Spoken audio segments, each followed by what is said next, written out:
Rick, very nice to meet you, man. How you doing? Good, Eric. Eric, are we on right now? Yes, sir. We are. It's No, are we on live? not live, recorded. Okay. Well, when you wrote Eric Beans, it's not Beans. It's always your last name is already plural, so you don't plural it twice. Oh, it did. It pluraled. It depluraled me. That's interesting. It goes Eric Beans and then apostrophe yes. It's supposed to be just Beans. Like my wife's maiden name is Jones. It's not Jones it's just Jones. Did that do that on the Zoom? Yeah. Oh, It says when you go, it says Eric Beans is personal meeting room. great. Good for Zoom with their great grammar skills. My parents were both English majors. They'd be horrified by what's happening. Where do you live? I'm in Florida. I'm actually right outside of Tampa. I'm from the Washington D.C. area, so I'm right from Falls Church, Virginia. I think you spent a lot of time up there as well. I did, yeah. Yep. I lived at Lake Barcroft. Yep, I lived there too. I lived at Cavalier Corridor, right by Beach 3. Oh, really? Okay. I don't know one beach from the next, but my aunt lived there, and I stayed with her for a while until I got an apartment. It was almost a year, because there was a shortage of apartments in Alexandria. I ended up going to it's the big Landmark. Oh yeah. Landmark, that one complex, a huge complex. It was the place to go back then. Now we just there in 2018. It's a little beaten down, but back then it was the place to go. But Thurgood Marshall was her neighbor, the judge. Yeah, I sold magazines to Thurgood Marshall as a kid, door to door. My last name, my aunt's last name was Lowe, Lowe, Ruth Lowe. She was a Rolex dealer. Yeah, I feel like I know that name. Hold on, Jimmy's coming in because everybody in that area sort of knows each other. Yeah, absolutely. Then there was the French Skillet restaurant I used to go to up there. Yeah. Right. Did you ever go to? Yeah, Columbia Pike. Yeah. I spent Columbia Pike. I used to go there, and then there was a Vietnamese restaurant. I used to go there. Then we ended up going to, like I said, we were waiting for this, get into this apartment complex. There was a waiting list, and then it was almost up to a year. We were there like 10 months, and then, but she has a huge home, and it had its own separate entrance, its own everything. It was like I never saw her, unless I was looking for her. But it was great. I lived there in 83, 84, and 85. And I go back occasionally. She's now passed away. But I go back occasionally, and I don't know, when I'm in the DC area, I take a drive through the area and stuff. I used to go I meant to add, in Falls Church, Limericks, the restaurant Limericks, is that still there? I don't. Jimmy would know. It's not. It's gone. Yeah, the boys work down there at one of those Irish pubs, and it's not there anymore. No, okay, very good. Is another Irish bar in its place, or is what replaced? I think there's a Harris Teeter or something like that. That's sad. You can't replace an Irish bar with a Harris Teeter. So it should be the law. And these are staples. Man, it's How good you doing, to have Rick? phone, Rick. Thanks, Jimmy. How you doing? Hanging in there, man. You look good. Thank you very much. If I put my glasses on, will I look better? Those aren't the raccoon glasses I've been hearing so much about. Your nickname. No, I normally wear sunglasses, but I'm in the house right now. See what happened is when I was growing up and playing sports, I got 9 concussions, and I'm sorry, 6 concussions, and I lost my depth perception. I haven't been able to drive since 1993 because of it. And if I go outside, my eyes go dead in an hour. They're completely get headaches and completely tired out. So I have to wear sunglasses. But in the house, I'm all right. So it's all good. How did you get that? That is one of the coolest nicknames ever. And very rarely do people get a nickname that aren't the fighter themselves. So you must have been doing something right. What? Who gave you that nickname? Because I think Don King called you Slick Rick, right? Yeah, Don King calls me Slick Rick. Lou DiBella, who and I at one time were very good friends. Now we're arch enemies. Well, I was in New York, and it was about, the year was about 2000 and maybe 2001. And we had gone to a restaurant. We were on our way to Jimmy's Corner, the late Jimmy Glenn's bar, which is still there. And we were going around a corner, and every night they put the garbage out in New York. The carting industry is big in New York, and I come wheeling around the corner, and normally they put the garbage cans out by the street, but this putz left them out more by the side of the building, and I ran into the garbage cans. So Lou DeBella says, "You are the raccoon. Not only are you legally blind," he says, "but you ran in the garbage can." So in the meantime, it stuck as the raccoon. After that, he started calling me the raccoon. Lou's sort of a scatterbrain. He forgets things, but he always remembered the raccoon. So it sort of like worked, it sort of stuck. And then Don King, that was in 2001. Then Don King and I hooked up in 2003. And I pulled off some, prolific deals, not horrific. I said prolific deals for Don King. And he started calling me Slick Rick. And, it sort of, that sort of stuck. And my wife calls me Mandal. Okay. So I got quite a few nicknames. Some of my friends call me Rock because, like in Rocco, or like the Rock, because I was always a tough guy growing up. I was the guy that always, there was a fight, and always somebody said, go get Rick, he'll straighten it out. So, I was always like, the Rock of the neighborhood of the kids our age. I was captain of every hockey team I played. I've always had a lot of nicknames, especially the name Rick is like a boring, the regular name Rick is just a boring name. It's like nobody names their kids Rick anymore, Richard.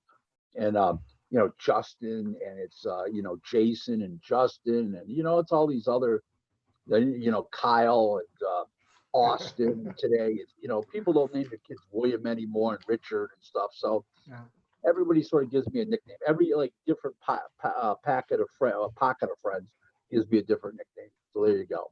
That's actually pretty cool story. Just a quick background. I mean, you're a legend in this industry. You've been in for at least 30 years now, I would imagine. Exactly 30 years. I started I made the commitment to start January 1st of 1991.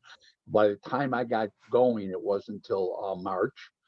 And then I got involved in boxing full time in 1992, where I left the car business and I got into boxing full time. So it's never look back. And you've along the way, you've carved out a niche of doing a bit of everything. I think everything but training. Well, what my business is I'm currently an international agent, broker, consultant. Have been since 2008. I used to promote, Mike Akery and I used to promote together. He's now passed away in January. And we used to promote fighters together and promote shows together. Well, I'd be the matchmaker, he'd be the promoter, but I would share in the promotional profits and of the shows and the fighters. So, I was a promoter and stuff. I promoted some fighters on my own. Billy Irwin, I got to 2 world lightweight championship fights, lost both, but got him there. Weekie Wright was another. Robert Frazier, who fought Weekie Wright for the title. I had him with Mike Akery. We had a whole bunch of fighters. And I later brought that fighters to Don King, and I partnered up on the Don King. One of them became a world champ. One of them was already a world champ. Then I did, that was, just a lot of stuff. What I am today, and I have been since 2008. I've been doing it since 2000, since 1991, but I was promoting, but in modern times, I'll call it modern times, in recent years, I've been a provider of supplemental services to the boxing business worldwide. And that's what I do. Everything from supplying opponents, sparring partners, bringing fighters to promoters, expert witness in many lawsuits, 5 this year alone. I lobby organizations, the BA, BC, BO, and IBF, to move fighters up in the rankings. I just do a little bit of everything. And I read contracts over, boxing related contracts, management agreements, promotional agreements. option agreements, a little bit of everything, just anything white collar. And you know, probably the lowest thing I do in boxing, as far as lowest on the total, well, not lowest as it's scummy. Probably the lowest thing I do is I hook up fighters with cut men and fighters together and stuff like that. So I mean, I don't really make any money in those deals, so it's just I just do it to help everybody, you know. And I have a few fighters I'm working with right now directly. One is Floyd Schofield Jr. I just signed him last week. Oh, Kid Austin. He's tremendous. Yeah, he is. I've been following him for a while on, I should have worn my shirt. I haven't had a Kid Austin shirt. Well, he's a blue chip prospect. He just beat a tough kid from Puerto Rico the other night. Yep. He's now 8-0 at 6. He's moving. He can't make the weight anymore. He's strapped at the weight, and that's why he didn't stop the guy, because he didn't have enough left in the tank because of he couldn't use his legs to get in position, because you know he can't wait. You know, he's 5'9" and he's not 130 pounder anymore. He's 35. He's growing, and he's going to fight at 35 from January. And working with a kid named Matt Conway, 20-2 from 130 going to 126. He's going the opposite way. And he's from Pittsburgh. And I'm working with a kid from Buffalo, Jeffrey Nagat. He's a great kid. He's a college graduate, 4-year college graduate, at the top of his class, graduate type of his class in high school. And he was born in Africa, came over here when he was 7. And he's like a pillar of the community. And he works with all the little young kids in the gym, all the kids starting out and all those little kids. And he is now 4-0 and he's fighting, oh boy, I don't know, November 22nd, 23rd, something like that. I'd have to look at my calendar, but he's fighting next in November. So there you go. We'll start tracking them through. Now you've been through the old school where it was a lot grittier than today. How has the business changed, I think, from the time you were with Don? And you know, one of the things that cracked me up is you would steal fighters from other people and they give you shit for it, and you would say, well fuck you, they would steal my fighters if they could. I wasn't stealing fighters. Correct. Okay. They would want to come to you, basically. Well, right? No, their contracts were invalid. I wasn't stealing. In other words, somebody didn't own those fighters. There were loopholes in those contracts that I saw and I exploited, and I brought those fighters to Don. I mean, that's part of the things that I do. People got mad at me and stuff like that. And I don't regret anything I ever did. I'm very proud of everything I've ever done. Listen, I was indicted for racketeering in 1989, and people ask me about it all the time. I'll talk about it. Aren't you embarrassed? He says, no, I'm an open book. It's part of it's a chapter in my life.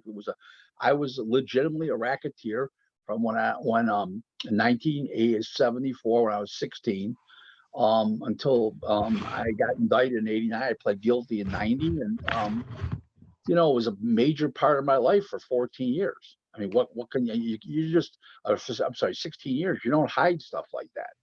There's no reason to. I wasn't embarrassed by what I did at the time, and I'm not embarrassed today by what I did. So it's more embarrassing if you rat on somebody or do something like that. So I can go in any restaurant in Buffalo, hold my head up high, and to this day, and I'm proud of that fact. And I'm an open book, and I love being an open book, because people say, "You're not going to hide that." I says, no, I am what I am. No, I love that too. Even looking at your interviews, all of them are open about that. Even that subject, everything that you've done, you're like, yeah, this is the way the business works. It's who did you bring into Don? Like, give me a list of some of the folks. Oh, Juan Diaz, who was WBA lightweight champ at the time. We also made him WBO and IBF lightweight champ. Nate Campbell, who became world champion with Don. Beat Juan Diaz. I brought him Joseph King Kong. Becco became 2-time world bantamweight champ. I don't know. The list goes on and on. I brought Lou DiBella before Don. I brought Lou DiBella, Vern Forrest. I brought Lou DiBella, Carlos Quintana, who beat Paul Williams, but then got knocked out in the rematch in one round. I've had the luxury of working with 44 world champions, former world champs, and #1 contenders and other world title challengers in my 30 years in boxing. And unless you're talking about Don King, Bob Arum, or Al Hamer, that's a pretty impressive list. Oh yeah, it's incredible, and including Larry Holmes and a bunch of others in there as well. Jones, Roy Jones. I worked with him for one show, but it was the big show. It was him and Calzaghe. You just develop. My reputation is of I'm not saying it's an honest reputation, but it's a guy who gets the job done every day, and at a what I call a quality level. I've never been sued. So everybody that's I amazing. stole a fighter. Wait, I stole a fighter. He did this. He did that. Where are the lawsuits? Yeah. So, never been sued. Well, that's the same thing with Don King. I mean, he catches a lot of shit, and you speak very, very highly of him across the board. Listen, Eric, the guy owed me. This is the only fault that Don had. Don's got 3 faults. One with me and 3 as a general rule. I'll tell you what they are. The one with me is I'm not in Don's financial league. I've got to make a living every month, every year. I'm not sitting on $250 million. Okay. So what Don will do is I'll go on a trip for Don, but Don won't be there. And I'm piling up bills, hotel bills. I'm piling up my costs, my dead costs, plus the money he owes me for doing what I'm doing for, because I don't take any salary from anybody. It's why I would just go on my accomplishments. It's the greatest monetary system in the world. If I accomplish what you ask me to accomplish, I get paid. If I don't get paid. It's that simple. It's a great bang for people's buck. But what's happened here is all of a sudden, 2 months into this, Don will owe me $35,000. You know what I'm saying? Yeah. And then he'll call you up. This is funny. He'll call you up. Slick Rick, I owe you a bunch of money. Let me get you a check off. And it's a funny thing. All this shit you hear about Don, I always got more than I would have gotten if I would have sent him an invoice. Okay? Since if he owed me 30, I'm showing me 35, I got 40. If you owe me 15, I got 20. If you owe me 22, I got 25. And I'm talking about for the expenses and for the profit. Total both. He didn't say, "Oh, give the receipts and let me do this." No, he just gives you a check. That's awesome. Yeah, that's my only complaint was that it was 2-3 months, not because he didn't have the money, because he doesn't think it's a big deal, 20, 30, 40 grand. That's the mentality of because he's got so much money, he's not putting himself in my shoes. But that's all right. When he paid, he doesn't owe me a dime today. He was unbelievably, incredibly generous for my wedding. I have nothing negative to say about this man. I sat next to him every time he went for gourmet dining. I was around him. I was sitting next to him or at the table. First class, I sat next to him in first class. It didn't matter. He treated me as a contemporary. He didn't treat me as a subordinate, which is always very important because I don't have a big ego. I have a lot of pride. Yeah. And I'm not going to be treated like a subordinate. Okay, ever. That's why I don't work for people, because I don't want a boss. I got one boss, my wife. I got married. I knew I was going to have a boss. I said, okay, this is going to be it. At least she smells pretty in the middle of the night. Yeah, right? Yeah. So that's the story there. And it's just that. Now, the 3 things Don does poorly with people is that he's one of those type of guys that he takes out $100,000 literally out of a briefcase and hands it to you. Doesn't have you sign anything. And then when you go to get the money back, because it's a loan or an advance on the guy's purse, the guy's saying Don's robbing me. Yeah. So he needs to get that paperwork up front, straightened out up front, which I got him to. But I was at the tail end of his career. I was 2003 on. Don had already been in business since 72. So, I was at the tail end for Don, okay. And not the tail end, but, close to it. But I got him to change that. The other 2 things that he does is that he puts too much trust in morons and minions that are around him that aren't capable. And that's one of the reasons why he sort of brought me in So he always handed it to the minions first. When they fucked it up or couldn't do it, let's call Slick Rick. He'll get it done. And, you know, I was his go-to guy. That's all Give me there an was to it. example of somebody fucking something up. I mean, maybe not with the specifics so that they know they're I fucking something up. wouldn't ever mention specific names Yeah. because, you know, Don's a client and does, Yeah. you know, a fighter wanting 300,000 for a fight and Don wants to pay him, you know, 175, 200, and they can't get it done. Don can't get it done. He hands it off to them. They can't get it done. And then I get it done. You know, stuff like that. Settling lawsuits where Don is getting sued. Mhm. I was very good at that for Don. I did everything for Don. Signed up fighters, looked at talent, you know, set career paths for fighters for Don, just a little bit of everything. I was his go-to guy. If Don had a headache, he'd dispatch me. What a vacuum that guy left when he sort of got to the age where he was no longer able to put these things together. I mean, he was the one that was putting together these massive fights that now are fewer and far between, and cards were incredible. What was the big thing about Don was the stacked undercards, where if he gave you, it wasn't just a world title fight. There was 3, 4, 5 of them attached, other world title fights, anywhere from heavyweight all the way down to 105-pound guys. So Don was the guy. I mean, Finito Lopez. I mean, treated Finito Lopez well. I mean, just the list went on and on. One thing about Don, you know, quote, robbing fighters. Okay, let me just tell you something. Okay. Don handled $1 billion with Mike Tyson. $1 billion they handled. That doesn't mean they made $1 billion. It was a handle. Mhm. There was $14 million missing when the actual amount of money, he sued him for 150, but the amount of money was $14 million was missing. Do you know what percentage 14 million is of $1 billion? I do. Yeah. So that all that. 0.014. Yeah. Okay, so 14 million got lost in the shuffle. Where did it go? Oh, I was sending my baby mama drama money. Go do this for this some stripper he wanted to buy a Range Rover for. You know, that's what Don did. That's what Don did with Mike, because they had like a father and son relationship. Did Don rob him? No. You know who robbed him was John Horn, the manager. Horn and Holloway is the one that robbed Mike. It wasn't Don, but Don got the heat put on him because of it, and Don settled for the full amount that was missing, $14 million. But like I said, it was such a small percentage. Okay, it was a very small percentage. Then you go to the Terry Norris case.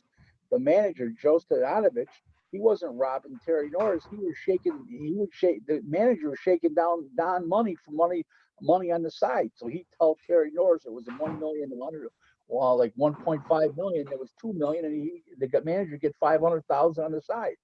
So Don didn't really.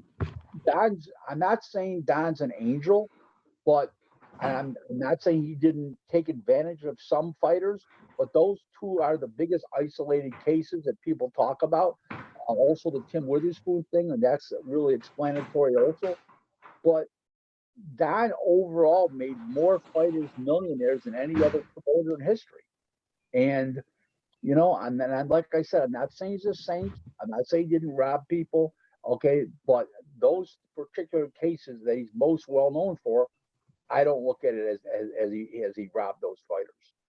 I love that clarification. You know, he's 91 now. He's down in Florida. 90. 90? When's 90. the last time you were in touch with him? Last week, Monday, I think. Yeah, that's awesome. You guys are still talking. How's he doing?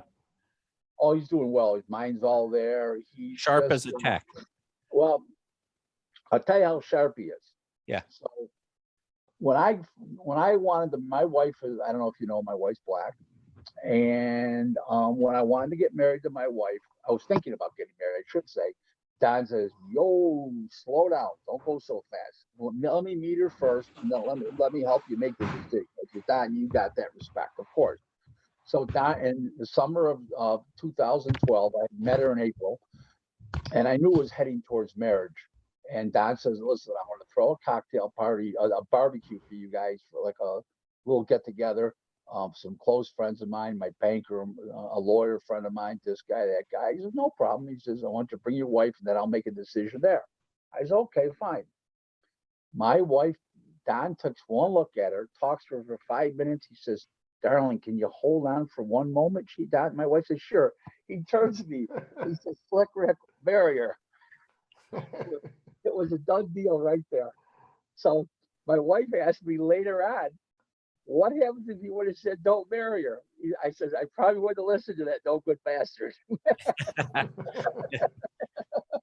I mean, is there anybody smarter in boxing? Even the people who don't say great things about him talk about him being the best and maybe one of the smartest.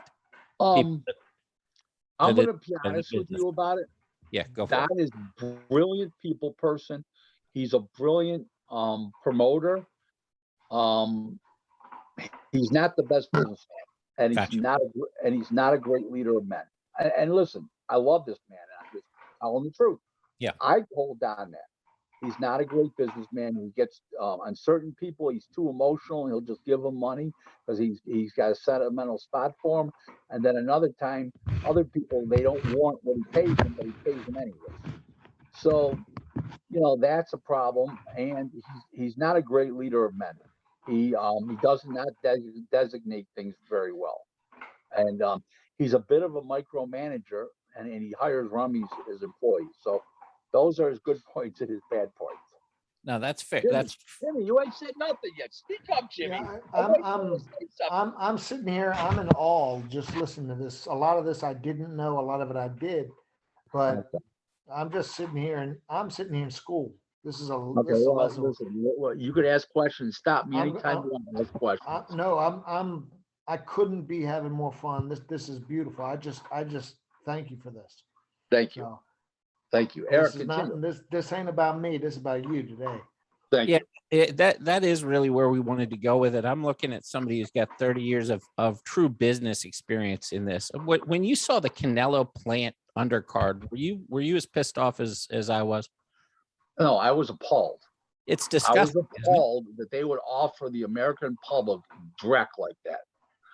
I mean, I could understand Darrell being on the card in case somebody fails a COVID test, and I get that. Yeah. Okay, but you bury that on the undercard, that schmuck fight. You give us 3 little guy world title fights, 18 pounders, 15, fights you can put together for $500,000 budgets, right? Okay, yep. There's all in both sides, the opponent. I mean, both sides, travel, visas, the whole shoot match, 500,000, and you give us 2 fights like that, the main event, and maybe you put Darrell on the TV portion as an opener. That's complete garbage. It's complete crap. How does shit like that happen? I think it's a reflection. I think it's a reflection on boxing's audience, because the audience has changed quite a bit. It's a reflection on what the audience is accepting and what they're going to for entertainment. I disagree, Jimmy. Sue me. I disagree. I'll tell you where the problem lies. The problem lies is because Al Heyman doesn't have the foreign TV connections that Top Rank and Eddie Hearn do. So he can't get the TV money from other countries that have the little Philip. If he put the Filipino 115-pound guy in Kazakhstan, he's not getting a lot of money from the Philippines, if anything at all. And that's part of the reason why. When Don did those shows, when Bob does those shows, and before Eddie got the zone, okay, that's different now. Okay, but before they were selling these fighters all over the world. He doesn't have that kind of reach, and he has no income to pay for those fights. Do you see my point? Does that make sense? Yeah. Okay, that's part of the reason. The other reason is Canelo getting $40 million is $10 million more than he's supposed to get, and Plant's probably getting $2 million more than he's supposed to get, and that's $12 million over, and that's that's a $54 million show. That's a lot of goddamn money. Yeah, so they had to make cuts.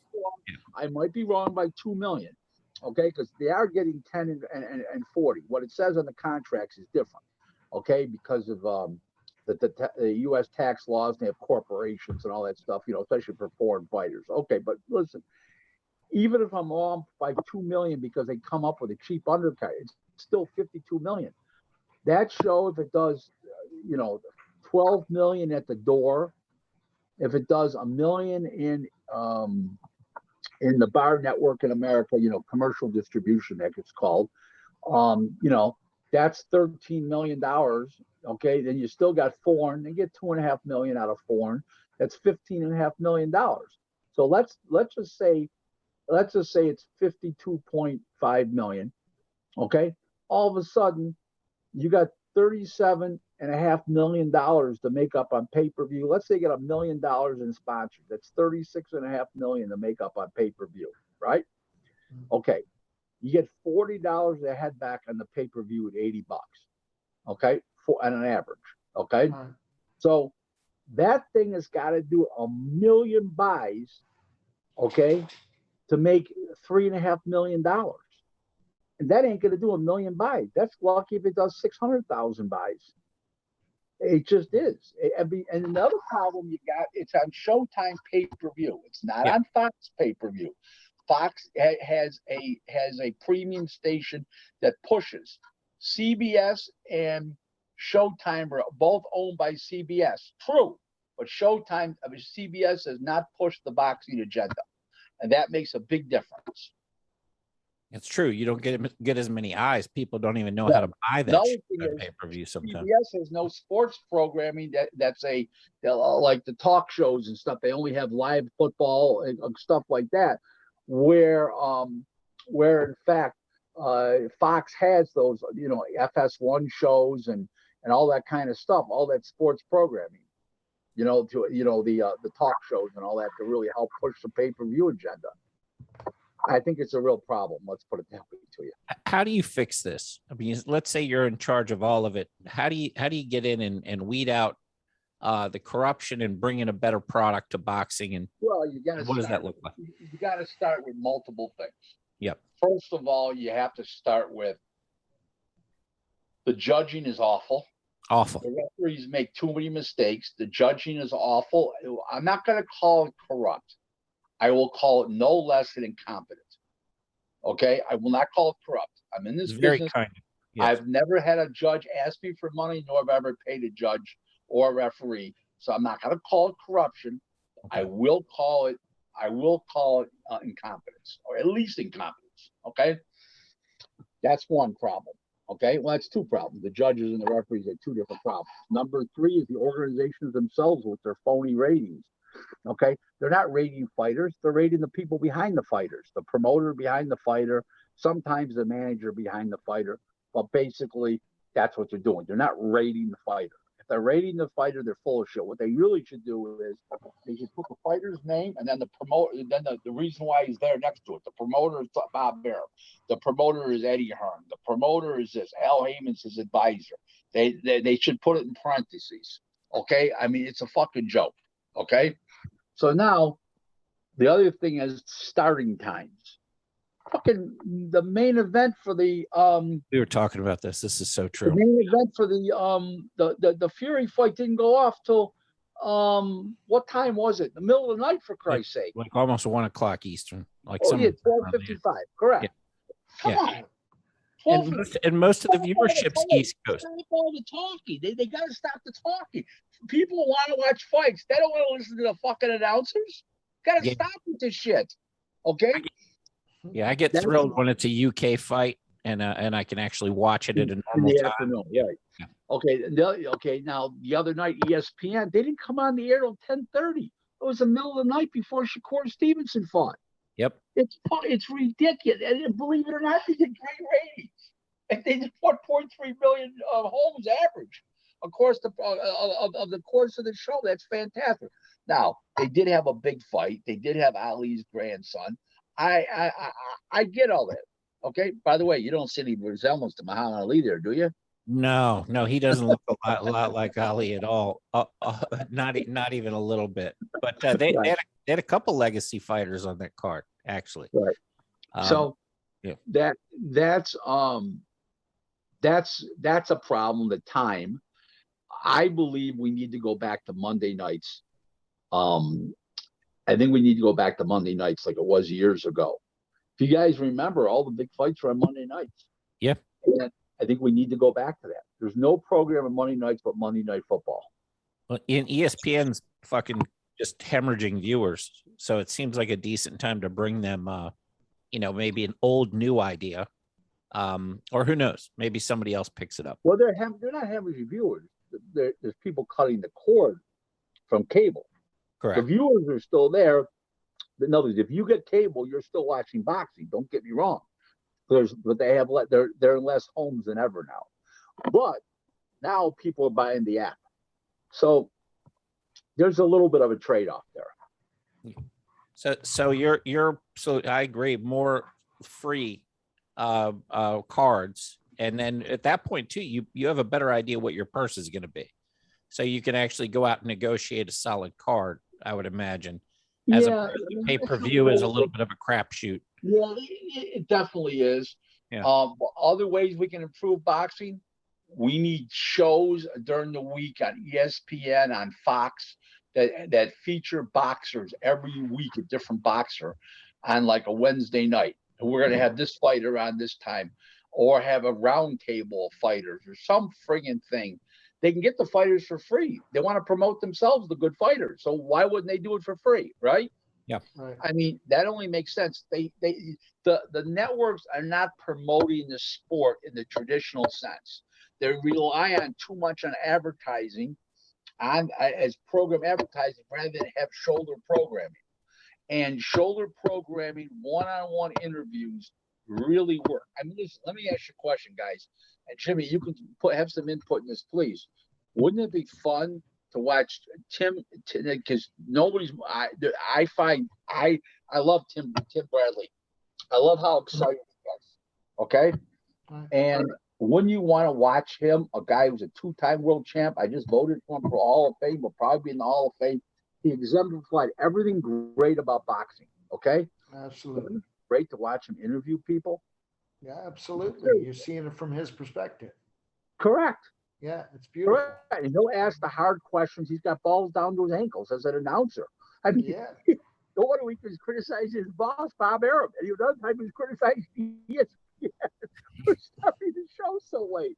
I mean, you got to give the guy credit. I mean, it was very auspicious start he had at the first Pacquiao fight, that undercard fight, when he said the guys from, he said the Japan's fighter instead of Japanese, he said Japan. So he had a very auspicious start, but that was 4 years ago. Yeah, but it's real, and people identify with him. Yeah, I'm not a big fan of Andre Ward's announcing. My wife's had a great word about him. She reminds him of watching a bad faucet. Yeah, the dribble. Yeah. No. Yeah. Who's at the top of the food chain for announcing these days for you? Who do you like and respect the most? You gotta like Al Bernstein. Yeah. Okay. Legend. I mean, he's the best. Yeah. Tim Bradley's another great one. I mean, probably it stops right about there. Yeah. The rest of them are unknowledgeable or unlistenable. One of the two. Max Kellerman's brutal. I mean, he's terrible. What he knows about professional boxing, you can write it on Match House cover, large yellow crayon. He knows about football. He knows about basketball. Don't get me wrong. He's a real good sports announcer. He's a horrible boxing announcer. I mean, Roy Jones is knowledgeable as hell, but he's got that Florida Panhandle accent that some people you follow along. You know what? I'm going to excuse that part of Roy because, like you said, that's a natural thing that's in him. Yeah. But he's a very good announcer. I like what he has to say when he announces. I mean, I love Lennox Lewis. He's one of my favorite fighters of all time. I love him as a person. I know him. Fucking horrible announcer. Horrible. What makes him bad? Do you think he's just a little soft in there, soft spoken, not opinionated enough, or he's too soft spoken? He is very polite. He looks like he doesn't even want to be there. There's no enthusiasm to him. Yeah. You want a guy, Tim Bradley's enthusiastic. As much as I can't stand that Mario Ranello, and he's stupid when it comes to boxing, he's dumb as a box of rocks, at least he's exciting to listen to. Yeah. Okay. Yeah. That I'll give him credit for. I don't know if you guys watch NASCAR or not, but Dale Earnhardt Jr. is retired now, and he's an announcer for NBC, and he's a sensational announcer. And he's like the Tim Bradley of NASCAR. He's excited, he's animated, gets excited, and that's what you need. And you're sitting through in NASCAR, you're sitting through 400 and 500-mile races, and in boxing, you're sitting through fights that sometimes are boring. So I mean, not every fight's a good one. I mean, just the way it is. Not every food, as Jimmy will tell you, not every time you walk into an Italian restaurant is the food good. Well, it's the same thing in boxing. Every time you turn on the TV is a good fight. Good fights are very rare. I'll tell you guys an all-time classic line that you guys really, really like. Going back to the first Arturo Gatti fight, a guy who hadn't watched boxing years saw the fight, calls me up as soon as the fight's over. Rick, oh my God, I can't believe how much I miss boxing. What a fight. I got to watch every week now. I said, don't get too excited because that's a once-a-year thing. Don't get too excited. Yeah, I kind of have that same thought with the Jake Paul fans that are watching their first heavyweight championship fight with Wilder Fury. They're going from eyes on because Jake Paul, and then they go in and watch one of the greatest heavyweight fights in history. In modern times, anyway. In modern times. Yeah. Listen, there's been some unbelievable heavyweight fights. I mean, you go back to George Foreman, Ron Lyle, which wasn't a world title fight, by the way. Matter of fact, I tripped one guy. The one guy said, this is the greatest world title fight besides Foreman and Lyle. That wasn't a world title fight. So let's get that straight. Wasn't even a world title fight. What? What's 10 that? rounds? Wasn't even a world title. That was a 12-round fight, but it only went 5. But at the time, they were doing 15-round world title fights. It was just a regular fight, But the point is, here's the point. The point is, it was a great fight. Michael Moore versus Burt Cooper was sensational. They were both. Michael Moore was on the deck twice. Burt was on the deck 3 times. That was sensational. Riddick Bowe and Holyfield, fight number 1 and fight number 2 were both sensational, guys. Yeah, sure. We're both. The first one when Bowe took the title from Holyfield. The second one when the Fan Man jumped in and Holyfield got his title back. That was a sensational fight. The first Holyfield Tyson fight was great. Okay, was really a great fight. Sure. The second one was more infamous than it was great, obviously. There's been some great world heavyweight title fights over the years. Who was the guy that had Holmes out and Holmes rallied to come back and win? Twice. Yeah. Ernie Shavers. Shavers had him on the deck, and Ronaldo Snipes had him on the deck, and he was out both times, and he rose from the deck. Yeah, I don't know how Holmes did that in that Snipes fight. I have no clue how he did that. Here's what he told me. Yeah. So when he fought Shavers, he had just won the title. That was in September. He won the title in June. So that was his mandatory fight, and he had to fight Shavers. And I said, what made you get up? He says, I had my house payment due. I always love listening to fighters during those moments. For me, Roberto Duran's the best when he's getting the shit kicked out of him and he's reminiscing about it. He's talking about girls and other I worked with Roberto Duran. I had the luxury of working with him from the summer of '92 when he was getting ready to fight Tony Bigelow, and I ran his training camp in Erie, Pennsylvania. I co-promoted the show with Mike Akery, and I know Roberto well. He's a great guy. Nothing negative to say about Roberto Duran. He's a lot of fun to be around. I'll tell you what Roberto does. That's disgusting, but it's funny. You guys ready for this? Yes. If he's not in a restaurant setting where there's people looking, he eats with his hands. Okay, like full on pasta and everything else. Everything. Have you heard him sing? I'm like his biggest fan of his music. I've heard him sing twice. Once was in the shower when we were in Erie after he got out of in the gym. He was singing in the shower. He was pretty good. And then we went to one of those karaoke nights in Buffalo to drum up the business for the show. And he took the microphone and I said, "Don't argue with him." I told the guy, "Who is he?" You remember?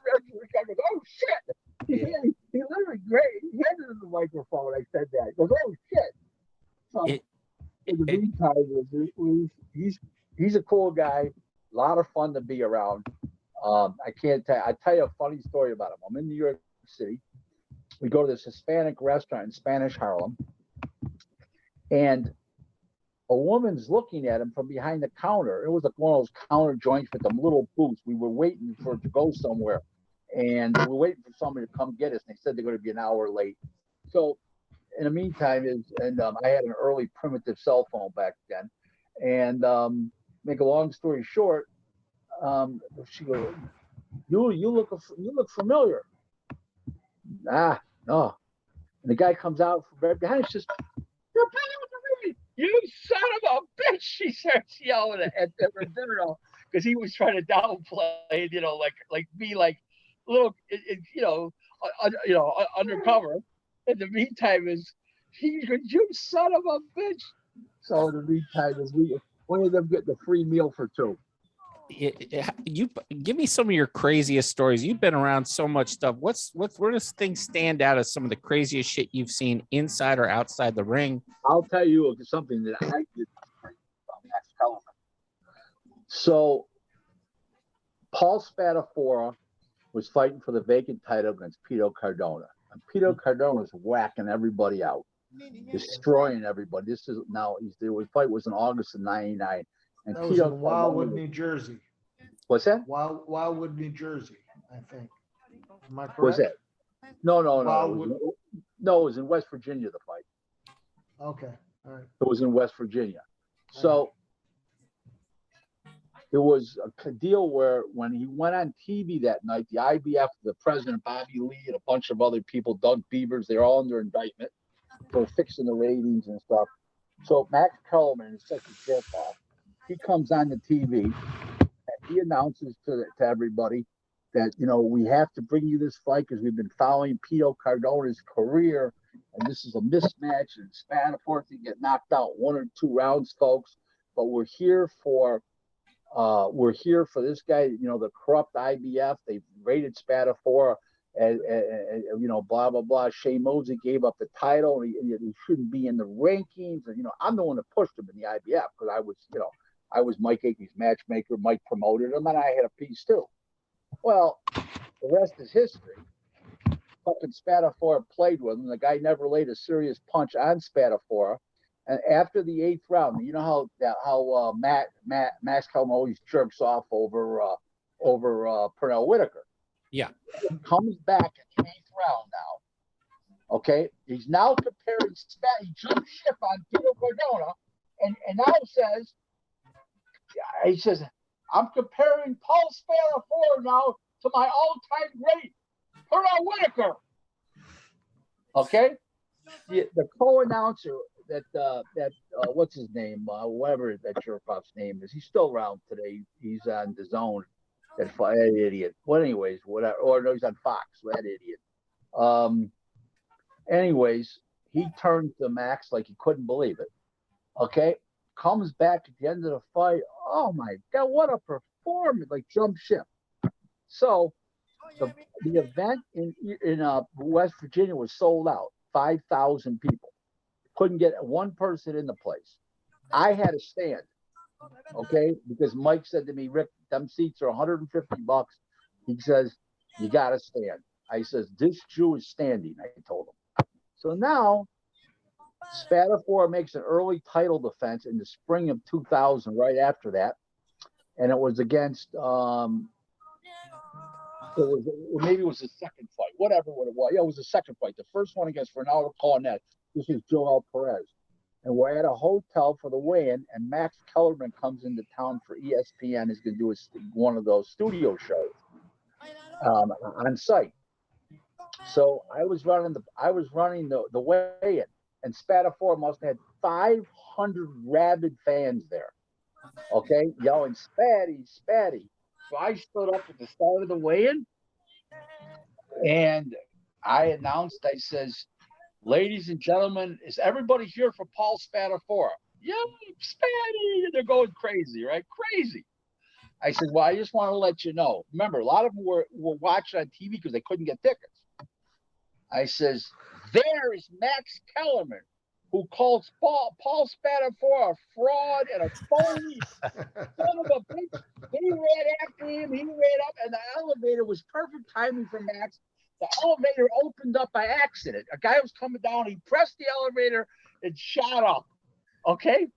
The next day, he was hiding in the lot, and the rest of the day and night, he's hiding in his bedroom. He wouldn't come out. I was told by other ESPN people this. So now, the next morning, he sees me at breakfast. Why'd you do that? They're like, why did you do that? I go, why'd you do it? I said, you're Jewish. I'm Jewish. You're a fucking schmuck. Okay.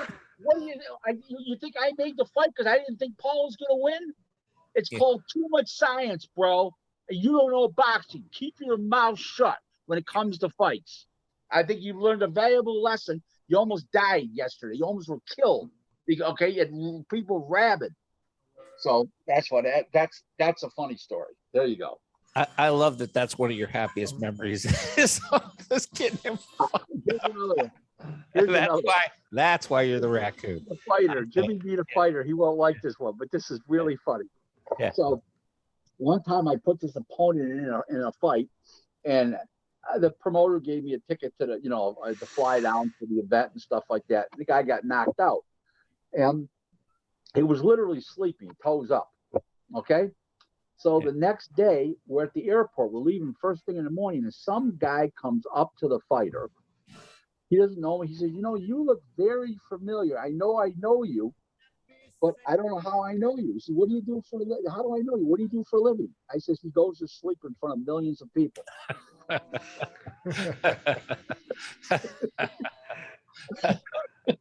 Very funny.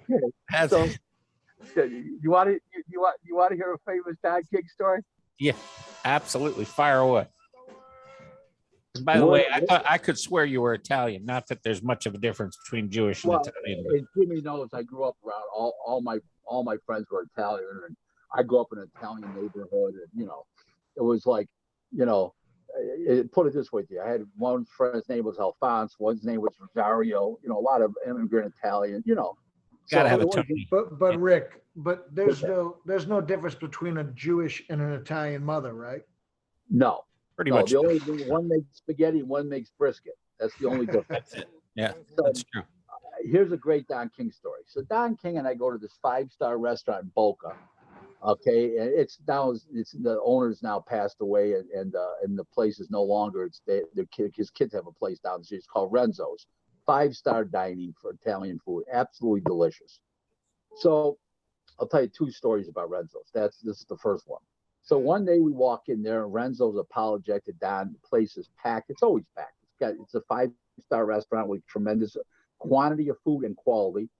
And anytime you have a Jewish community with quality and quantity in Chinese or Italian food, the place is going to be packed. It's just the way it is. So anyways, go to the bar, have a drink on me. Bob, Don says, no problem. You don't have to get me a drink. I'll wait. No problem. Come on, we're friends, Renzo. So what does Don King drink? Just out of curiosity, what is his drink of choice? Grand Marnier. Okay. Oh yeah, he's a decent. Yeah. So now I see this little short old guy and this tall, full lump. You can just tell how tall she's sitting down. She's like I had to have taller than the guy. And she had these huge hooters on her. Beautiful. Everything was like, listen, this broad looks like she was bought and paid for. Okay. There was nothing free about this broad but the air. Yeah. So now they're over there, and I see her get up, and she's trotting over to Don, and she's got a Sharpie in her hand, and she says, Don, would you autograph my breast, please?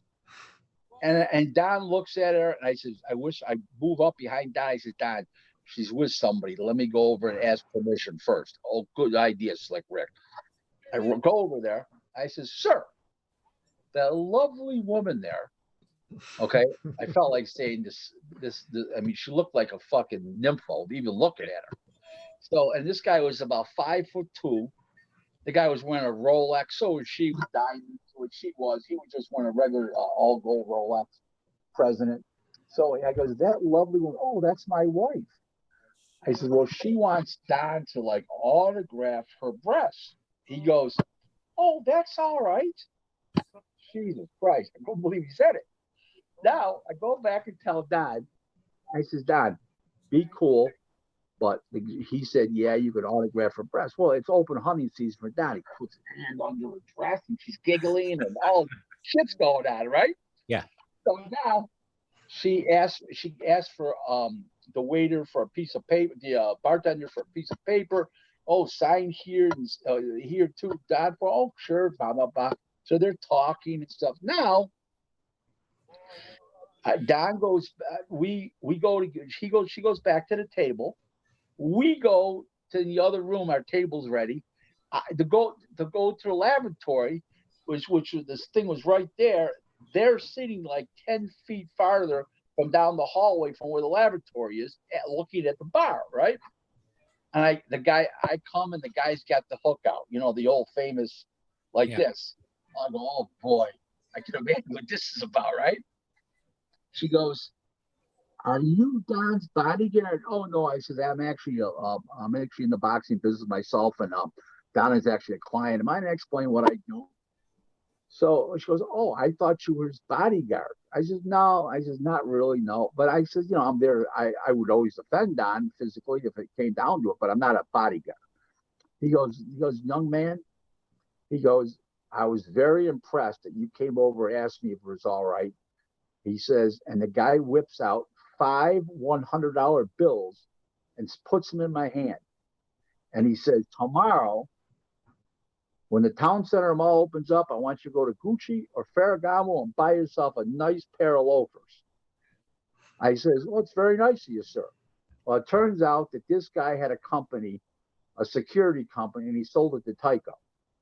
Okay. And the guy was, I knew he was mega rich. I mean, looked at her, I looked at him. He's got to be mega rich. You know what I'm saying? It would be like that, whatever her name was, that Marshall guy from Texas married that the tall blonde, whatever her name was, that died. So, anyways, to make a long story short, I said, I can't take this money. He says, no, I insist. I said, it would mean a lot to me. You're a very classy young man. You handled yourself very well. I said, well, I'm not as young as I look. He says, it doesn't matter how old you are. You handled yourself professionally. I respect that. You're old school, I can tell. And I really respect it. So he says, I insist. And she says, please take the money. I said, okay. I put the money in my pocket. Don comes, well, what took you so long? Don, you won't believe it. He says, what happened? I said, you know that couple? That girl that come over to the break? He said, yeah.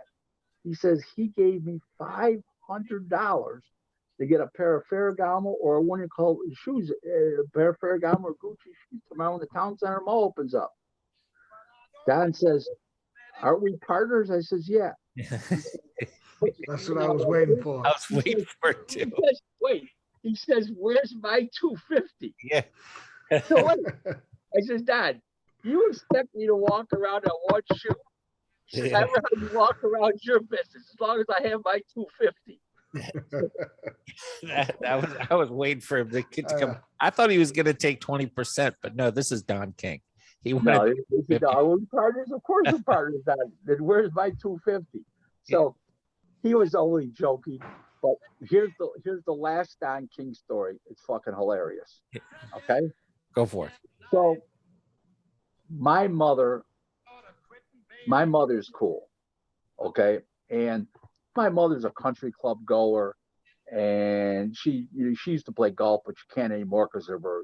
She hurt her Achilles tendon real bad. She had an operation and never healed properly, never came together properly. But she's a golfer, country club goer type. You know, crab meat sandwiches for lunch. You get it, right? Okay. Crab meat salads for lunch. Okay. So I'm in Florida with Don King. Don's leaving the country. I'm staying back and going to work at the office for a couple of days with Don, without Don. My mom had to, we have a family home down there. You know, when Don puts me up, I stay at a nice hotel and at the Hilton. And then my mother was going to come get me that night. And Don knew that. He says, listen, forget about your mother coming to pick you up. I want her to join us for dinner.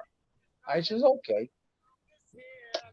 So I says, no problem. Have her meet us at Renzo's. I said, okay, fine. I said, Ma, I call him up. I said, Don King wants to have dinner with you. And he wants to meet you and blah, blah, blah. Because he's so impressed with me. He wants to see where I came from. Yeah. Oh, that'd be great. So she goes there. And for 2.5 hours, he told Rick Glaser stories on how I took advantage of people for him. My mother was more appalled with every story. Yeah. You know, calling me Slick Rick. Yeah. Calling me, telling how I paid a fighter $150,000 when the guy wanted 300 and Don was going to pay him 200 and I got him for 150. Aren't you proud of your son, Barbara? You know, my mother was appalled. She was like, oh my God, here's the biggest shark in the world, Don King, calling her son Slick Rick, her baby Slick Rick. Now, ready? Now, this goes on for 2.5 hours. Don's eating. I'm trying to hopefully he shuts up. I'm like praying to myself, we shut up, right? Yeah. He's doing all this. He's eating. They tell, oh, Barbara, the guy's brilliant. I love the guy. He's this, he's that, he's this, he's that. It's unbelievable what's going on. I'm just getting buried every step of the way. It's time to leave. This is the top boxing promoter in the world promoting you and doing a my mother, like, terrible job with your mother. Yes. He thinks he's promoting. He's burying me. Yeah. Yeah. Okay. That's so right. now, now we get to the car. My mother drives a typical Jew Camry.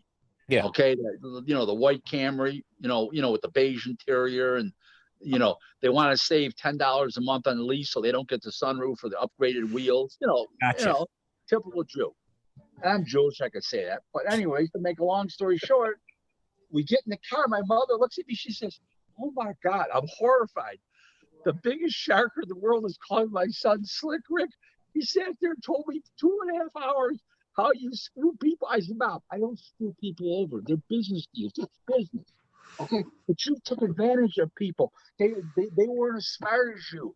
This is awful. I can't live with myself tonight." She says, "I think you should go stay at a hotel." I says, "Mom, this is business. This is boxing." I said, "This isn't the Ladies Squirrel Club. This isn't a country club. Get to reality here." Reality is the biggest shark in the world called my son Slick Rick. Now, this happened in 2006. I'd already been with Don since 2003 at this point. Yeah. Are you ready for this one? Yeah. You're sitting down? No, 2007 this was. I'm sorry. You ready for this one? To this day, okay? She says, "Who'd you screw over for Don King recently?" Now, Don's really not in the business that much. I had cancer for 32 months, almost died. She come to the hospital to see me. Yeah. She goes, "You're so laid up now, you can't even screw people for Don King." She's dropping that hammer on you left and right. I'm telling you, it's unbelievable. Okay. Yeah. So, but I'll tell you how my mother is. Ready? This is a family story, and Jimmy will know the background to this a little. He'll know it. So, I had a nice street business. I had a lot of money out in the street, juice loans, loan sharking, whatever you want to call them. And I used to extort Chinese restaurants, the little takeout Chinese restaurant that didn't have a liquor license and stuff. I did a lot of good things in my time. How would you extort a Chinese restaurant without a liquor license? Like, how does that go to? Because they'd have immigrant workers there, and they're afraid of the. We have two health authorities here. We have a county one and a state one. Yeah. So they were afraid of the health department coming in and stuff like that. So I went to school with all the health inspectors in that pocket in that area. So I happened to coincidentally, they're all my age, or I played hockey with them. They all knew me. Yeah. And I was a known commodity in the neighborhood. So I'd always I could go straighten it out. So basically, it was a protection racket, what they call protection racket. Okay. I mean, the Classic truck would protection rack. the, Yep. the big truck would come up when the big huge truck would come up and drop off the supplies every other day. And I made sure the cops wouldn't ticket them. I talked, so everybody was paying me 20 restaurants were paying me and another guy $500 a piece a month. Okay. I mean, I did everything. I had a craft game, I had a card game, I had bookmaking, I had the football tickets. I did it all. Well, and like I said, I'm not embarrassed by anything I did. No. Okay. But my mother was totally embarrassed by what I did. But This my was, mother had a lot of, but my mother had a lot of property. yeah. One day she comes to me and this one guy leased this one piece of property. And it was two businesses on it, and he owned both businesses. But the rents were two separate rents because it was two separate companies. Okay. So she comes to me and she says, listen, such and such didn't pay the rent. Can you go over and see him? Why me? Well, you know how to get money out of people. Hold it. You're the same person. That's embarrassed of me. Okay, it's 3 loans, fucking loan, extortion. And I said, now you want me to go collect money for you? You know what she says to me? Well, I know you're good at it. Who else am I going to send? My daughter? I mean, you're perfect for this business, by the way. I've seen the way you negotiate. You don't fuck around. I mean, that's yeah. Listen, I have the greatest line ever, and Don King got this line from me.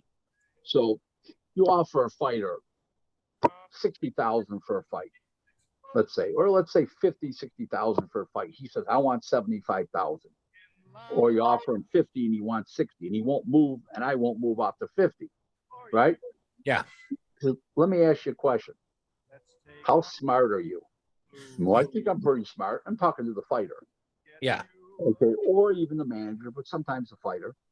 And I go, okay, so let me ask you this question. If you don't take this 50,000 because you want basically, 15% more and you want 60,000, how much money will you be making that night? Well, nothing. Why? I says, well, then wouldn't 50,000 work?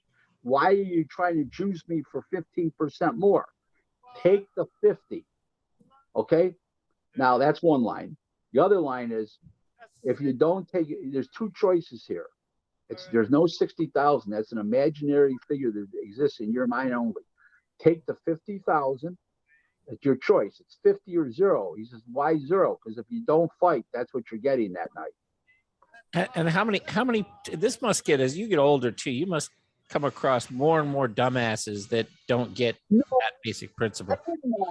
I never refer to fighters as dumbasses. Well, not the fighters, the managers, I think, probably. The managers are most of the time stupider than the fighters. Yeah, correct. I would think the fighter gets it. Believe it or not. I mean, you get the Shelley Finkles, but they're not. They got promotional contracts. They're fighters. So no, I don't deal with those guys. But let's put it this way to you: fighters are not dumb. They know what they need in life, what they don't need. The problem with fighters is, and Jimmy will tell you this: so many fighters are broke. They don't know any better. And they've already been in a money fight, and they ran through the money in 6 weeks anyways. So it's not going to really change their life. They're surviving every day. Thank you. And they have, they got to train for a fight, and they have this career, and they also working at Walmart and or whatever just to put food on the table. It's undoable, really. The two biggest for part-time fighters, that doesn't mean they're not professional. They fight for money, yes. The two biggest jobs for fighters is as a security guard or a bouncer at a nightclub. Those seem to be the two biggest jobs for that journeyman level fighter. Makes perfect sense. But you've been around a lot. How did you get involved, or is it true that your business with Highway or Freeway Rick Ross is that an internet thing? No, it's true. I put it even up on Facebook. I put it up on Twitter.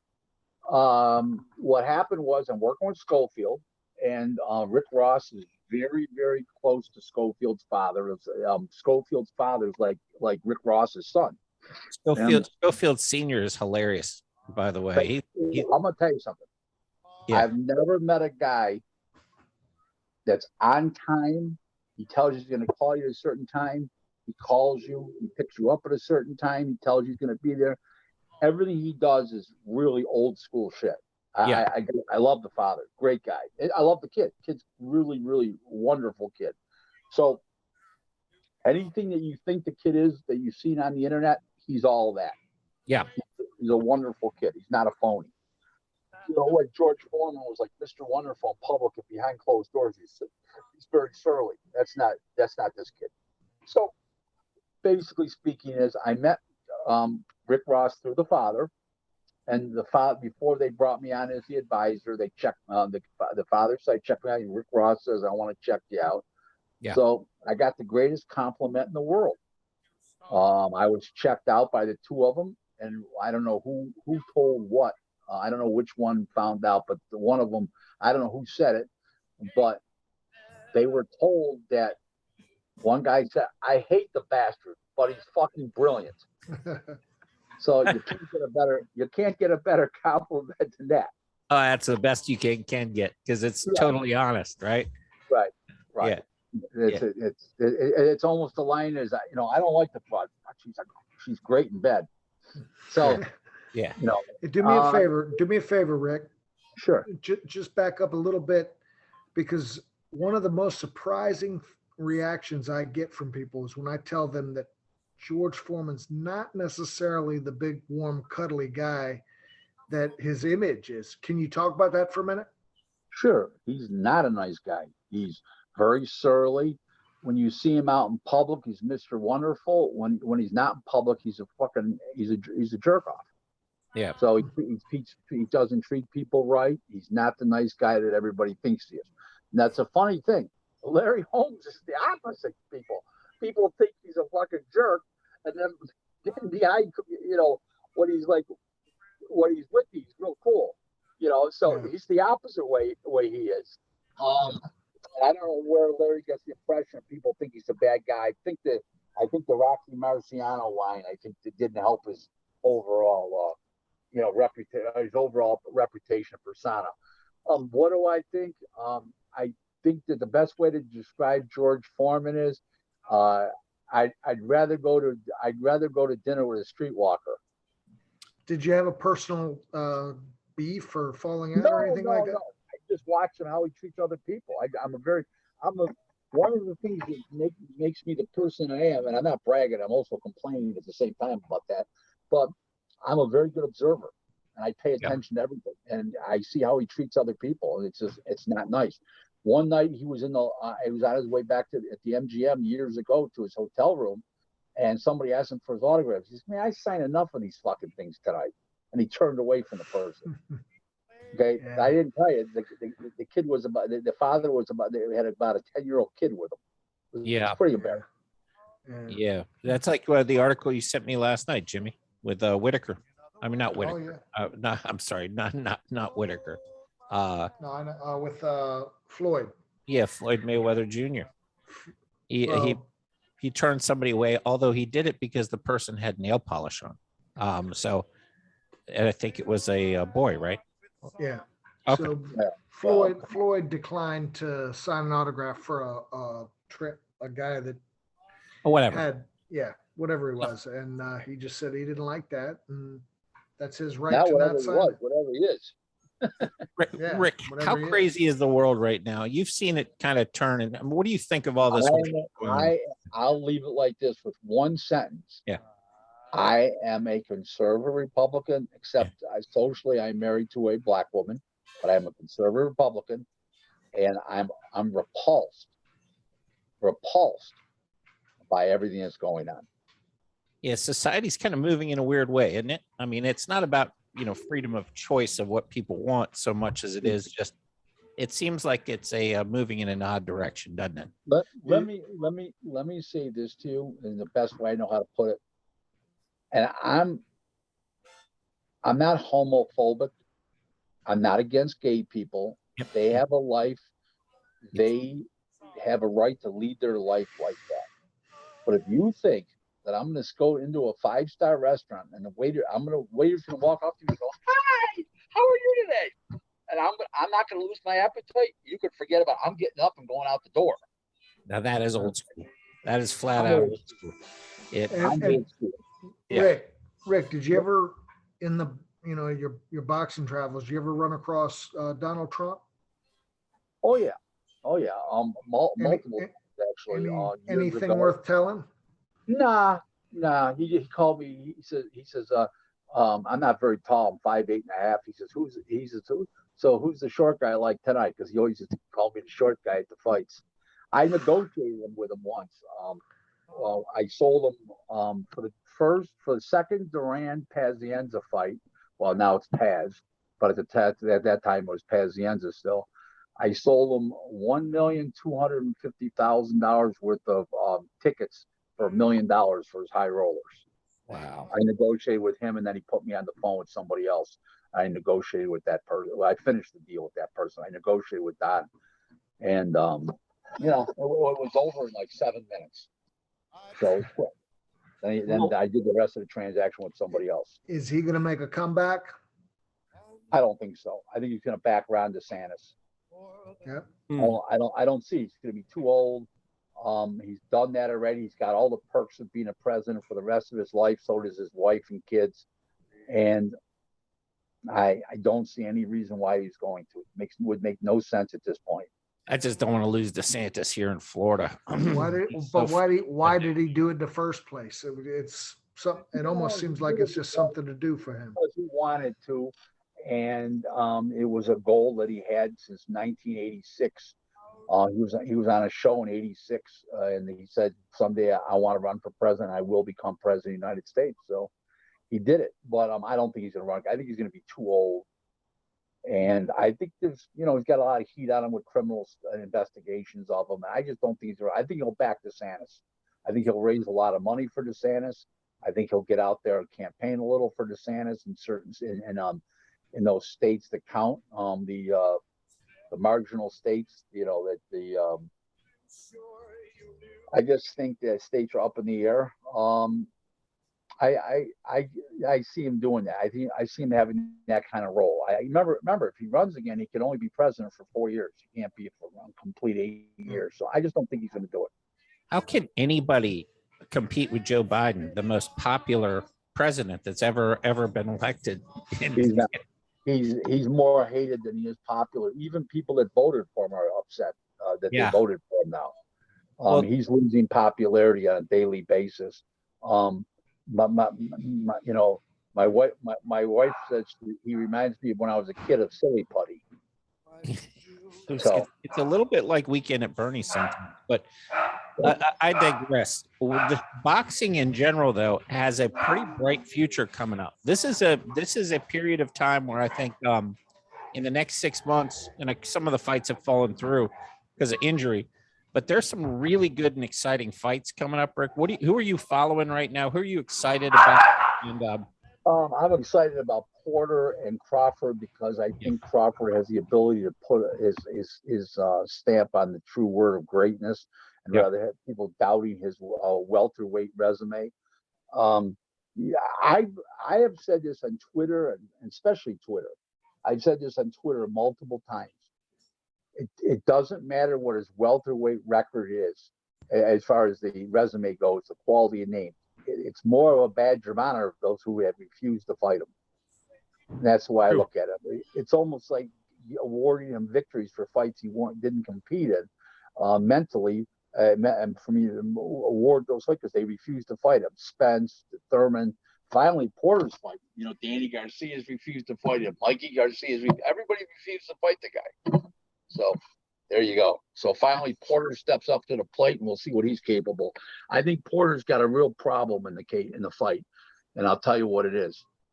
He leans over his knee with his chin. He charges in too much, and Crawford throws wicked uppercuts with the left hand and the right hand. And I think that's going to do. I think that's really going to do Crawford. I think that's going to do Porter in. How do you feel, Jimmy? I think he's just too late. I mean, you're still looking at a bigger rangier guy. Porter's going to pack his lunch and make a good account of himself. But it's just, and be a step short every night, right? yeah, Throughout the it's just, he's just, you know, he's what the epitome of a blue collar, you know, like I said, pack your lunch, man, because you're going to be there all day. And, but I think that's where it's going to get left. It's going to be left. He's just a little short. That Yep, I agree. whole weight range is getting real interesting. Jaron Ennis, what do you think of that guy? He could really fight, but here's the thing with Jaron Ennis. He had two brothers that fought. The 154 pounder had no chin at all, and the 68 pounder didn't have a good chin. So nobody's seen this guy get hit in the chops yet. Yeah. It may not be pretty. Yeah. So let's see him get hit before we annoy him in greatness. That's a very good point. Every single fight he's come out and dominated. Actually, a lot like Schofield. I don't think your fighter's lost a round yet professionally. No, not that I know of. If he has, I didn't know about it. I looked at his record; it looks that way. He's a good fighter. What do you do about some of the reffing issues that we have? We talked about it briefly, but we never actually covered, potential solutions. Are you You got to set fighters down for 6 months where they don't fight and make them watch films or go to seminars or some friggin' thing. You can't reward people for making mistakes. If you make a mistake as a ref, you're going to get set down. You have a bad score as a judge, you get a year. Have you seen, what do you think about open scoring? I don't like it. Dangerous for the sport, because dangerous for guys, because if a guy's losing, all he does is try to take the other guy's head off, and he's going to wind up with punches, and he could get knocked out himself easier, or he can inflict more damage knowing what he has to do. I don't like open scoring. I think or it could cheat us from like a Hitman Hearns Sugar Ray Leonard final where Hearns could have gone on his bicycle, run away, and we might never have gotten that fight. Yeah, you just don't know.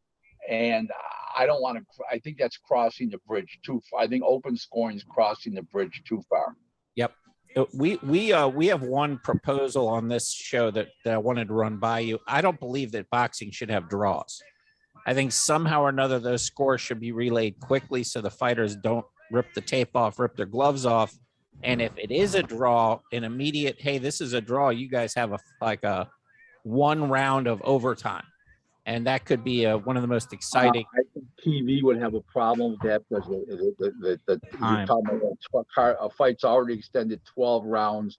So 12 times 3 is 36. 12 minutes is 48. Then you got to go to the scorecard. It's too long. And there's other fights on the show, and you can't do that. The TV would go bonkers if you did that. Good point. Yeah, it wouldn't fit into the formatting. All right. Well, we hadn't thought about that, but that's why you're the best, man. Hey, man. I don't get too carried away, but I'm doing all right. Hey, man, we appreciate you. We don't want to keep you all day. I know you got fights to do. Come on. How about 10 more minutes, an hour and a half? I would love that. What do you got? What do you have coming up? What are you working on right now? Like what shows or what? I'm working today. I'm working on a deal for Rick Ross. Oh, going back to the Rick Ross thing. Yeah. So what I'm doing is I'm shoring up his current businesses, his business, how he, his motivational speaking, all the stuff that he does. He's got a movie coming out. He's not coming out, it's being written now. I'm going to get him a Hollywood agent, an LA-based agent, probably with CAA, one of the big firms out there. I'm not, and that's not my part of I'm going to advise him personally on business and personal life. And that's what he wants. And that's what he's going to get. He's going to get a guy who's no nonsense. And we share the same philosophies on life, business, social. We hit it off tremendously. 7 days, seven meals I had with him. We met for 2.5 straight days, and we got along extremely well. And he's a smart guy. He's articulate, and he does this stuff. Yeah. Brilliant. And he got set up. Very polished, very personable. And I'll tell you guys something about him that people don't know. Some people do know. He's not announced it, but people don't realize it because he's Rick Ross. He's a vegan. Oh, wow. I never would have guessed that. A vegan for 31 years. Doesn't even eat eggs. has to come from a plant. Yeah, how's he? What is he still a pretty big dude, or is he? No, it's nice down? size. Yeah. No, he's a nice size. There's nothing. The guy's a great guy. He's fun to be with. He's a gentleman. I mean, he's iconic. Everywhere we went, people were like, "Are you the real Rick Ross? Are you real Rick Ross? Are you Freeway Rick Ross? Are you Rick Ross? Are you Freeway?" And yeah. And then what's really unusual about him, unlike George Foreman, he gives people as much time as he wants. His food could be getting cold, and he gives people time that they want. That's pretty cool that people still recognize him. So that sounds like the attack dog. Who's the house? I don't know, somebody's goddamn dog. I want to ask a question. Give me 1 second. I'm going to put you on mute. Yeah, so he got screwed over pretty bad by our government. He was set up by the CIA. I'm sure you know the whole story. A little bit, yeah. He got $1 billion taken from him, cash and assets. $1 billion. It's even on the internet. Yeah, hopefully he found a way to bury some. Some. Listen, it is what it is. He's a great guy. I'm gonna help him out. I'm gonna expand his business horizons. Hopefully you'll see a line of Freeway Rick Ross hats come out. Like ball caps, and a lot of other things we got doing. We were talking about. That's exciting. That's a good change for you too. I mean, with all that experience you have in your world, the boxing world, especially when you have to be tough. Boxing. It's going to be boxing and non-boxing related ventures. Let's put it that way to you. It's So going to yeah, be gotcha. Is he going to come in potentially and put on some shows? Like basically, he hasn't figured out if he wants to represent fighters or be a promoter yet. He's been dabbling for 2 years, but he didn't have me. Now he's got me. He's got 3 fighters. We'll see. We'll see. Yeah, you're going to be back to putting on these shows. I mean, I'd love to see a lineup you put together because I know it won't be garbage. No, listen, it depends what the budget is. Sometimes you get low-level fights if it's a low-level show. I mean, I've done shows with the room's always fits 800 people, and there's no TV, so you're not going to get you're not going to get 4-0 guys versus 5-1 guys. That doesn't happen. That's in fantasy. You work with whatever you have. And that's whatever the budget is, the room, how many people can fit in the room? Is there TV? No TV? Is there an app? You got to know all the logistics, and you got to know all the financials before you set a budget, and before you got to find out what the fighter's goal is. Is the promoter the fighters? He's just putting on a good show. If it's promoters, the promoter has the fighters, and the fighters got to win. So you got to do what you got to do, But if the promoter doesn't have the fighter, you just wants to put on good fights. You put on as good fights as capable as the managers will allow you. If the managers don't allow you, throw them out the show and you bring other guys in that will fight people. Are you starting to work with more trainers as opposed to managers? Are you starting to see that power pendulum sort of switch over to the trainer? Not really. I don't like doing business with trainers because they don't understand the business. Gotcha. Remember, I'm the one that started a line that the professional boxing, don't get professional boxing confused from the business of the sport. Okay, and the sport, the business, boxing is a business and a sport. It's totally 2 separate things. And that's what the trainers are in the sport. They're not in the business. The business is very difficult. I'm not saying the sport's easy, but the business is difficult in the sense you got very serious decisions to make every day, and people's lives and livelihoods are on the line when you make those decisions. How long does it take to put on a show? Like how long does it take in advance? I can do a club show with no TV in 5 weeks. Okay. A TV show, it takes you about 2 months to 10 weeks. A TV show. Go ahead, Jim. Because the fighters are bigger, they get more money. They get more money, and they don't train unless they normally don't train unless they have a fight coming up. So you need to give them 10 weeks notice. The first time I ever heard your name, we're backing up to trainers, was I spent a good amount of time with Don Turner, and I think it would be daily or every other day he'd bring up this guy Rick Glaser, and I had to finally look him up and see what was your connection with it? Because he talked a little bit in New York, and I think he found almost a back door into the sport. And what was your relationship with him? Well, he's still alive, so it's not like was. But I apologize. What is? Yeah, what's your relationship with Don? He's old, but not that old. He's No, still no, alive. that was my mistake. Excuse me. I'm kidding you. So, Don and I met, and as soon as he met me, he said to me, he says, I I was listening to you, and I thought you would be a fraud, but you know boxing. So he became a big fan of mine, and he calls me up and he said, this fighter, what do you think of him? If he's going to sign him, going to train him, or his guy's going to fight that fighter. And I was like his go-to guy for the skinny and everything boxing. And he realized I knew well. And what helped him know is when he met Bruce, after he met me, he was in Vegas with Bruce Trampler in the office, and I come walking in, and he was shocked to see me. And then this is back in, my God, 94, back in 95, whatever. And then he said to Bruce, he said, Bruce, this one slick motherfucker. He said, I do business with Rick every day. I love it. That's what Bruce said. Don and I always hit it up, and he always respected what I do. And was that about the time that Holmes fought Mercer, and is that around that time period? Yeah, Holmes fought Mercer in 92. Yeah, so it was about 94, I would say, probably. Yeah. What do you have a favorite event? Go ahead. It was 94 because Turner was out in Vegas for the Holyfield fight when I saw him in the office with Bruce. So it was 94.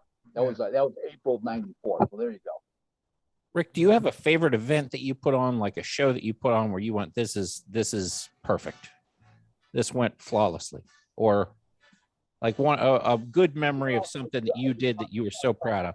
I don't want to hear that. I don't want to hear that. I want to hear some crazy, the craziest event that everything went wrong, and he still. I had a show I was so embarrassed by that I wanted to. I missed I was so depressed. I laid in bed the next day. It was the show was on a Saturday night. I laid in bed on Sunday and missed my plane flight. I mean, I was so depressed I couldn't even get up. Sometimes it's a funny thing. I've never had a show that I thought was going to be good that turned out bad, except this one particular show. I've had a lot of shows that I thought were going to be bad that turned out good. But I'm going to give you guys a fact that people don't get, and it happens every day in our business. Just because two guys are A fighters doesn't mean it's going to be a great fight, because normally A fighters have good defenses. Yeah. Okay. If you we were just talking about Jimmy that. and I talked about that this weekend. If you put two C- fighters in there, and they don't have good, because normally C- fighters don't have good defense. That's why they're C-. Those are your Pier 6 brawls that you dream about. That's Scotty Ward. Right. Yeah. Right. They were B- fighters, but you're right. 100%. They were B. It wasn't because they were so good. It was just they were so even. No. It was that they both had leaky defense, especially Gaddy. They had no defense. But yes, they were equal. And you know what? The one show I was embarrassed by, but then there's other shows you're just beating your chest that you put a last minute sub in. They called you up on 3 days notice. You put the guy in. The guy gave 1,000% of yourself. Himself got stopped in a thrilling fight in the 8th, 9th round. Or went the limit in a great fight. Some days you just want to hide under the bed, and not come out. I had an incident happen one time, sort of funny. My wife calls me up, and I was at the fight. My wife calls me up. She wasn't there. She watched on TV. She says, "You may be my husband, but he says you should be embarrassed after I had to watch that shit." Where did you meet her? Did you meet her through the boxing world? Or No. I met her at a local steakhouse. She's from my community, but I'd never met her before. Okay. And she was in there with her girlfriend one night at the bar. It's a nice, classy, high-class steakhouse. And she was at the bar having some appetizers and a glass of wine. And I walked in, and the rest is history. I mean, I popped a great line at her that she got a kick out of. I said, the last time I walked in here, there was a beautiful woman on the bar dancing for me, half nude. I said, well, did I miss this tonight? Yeah. Well, her and her girlfriend thought it was funny.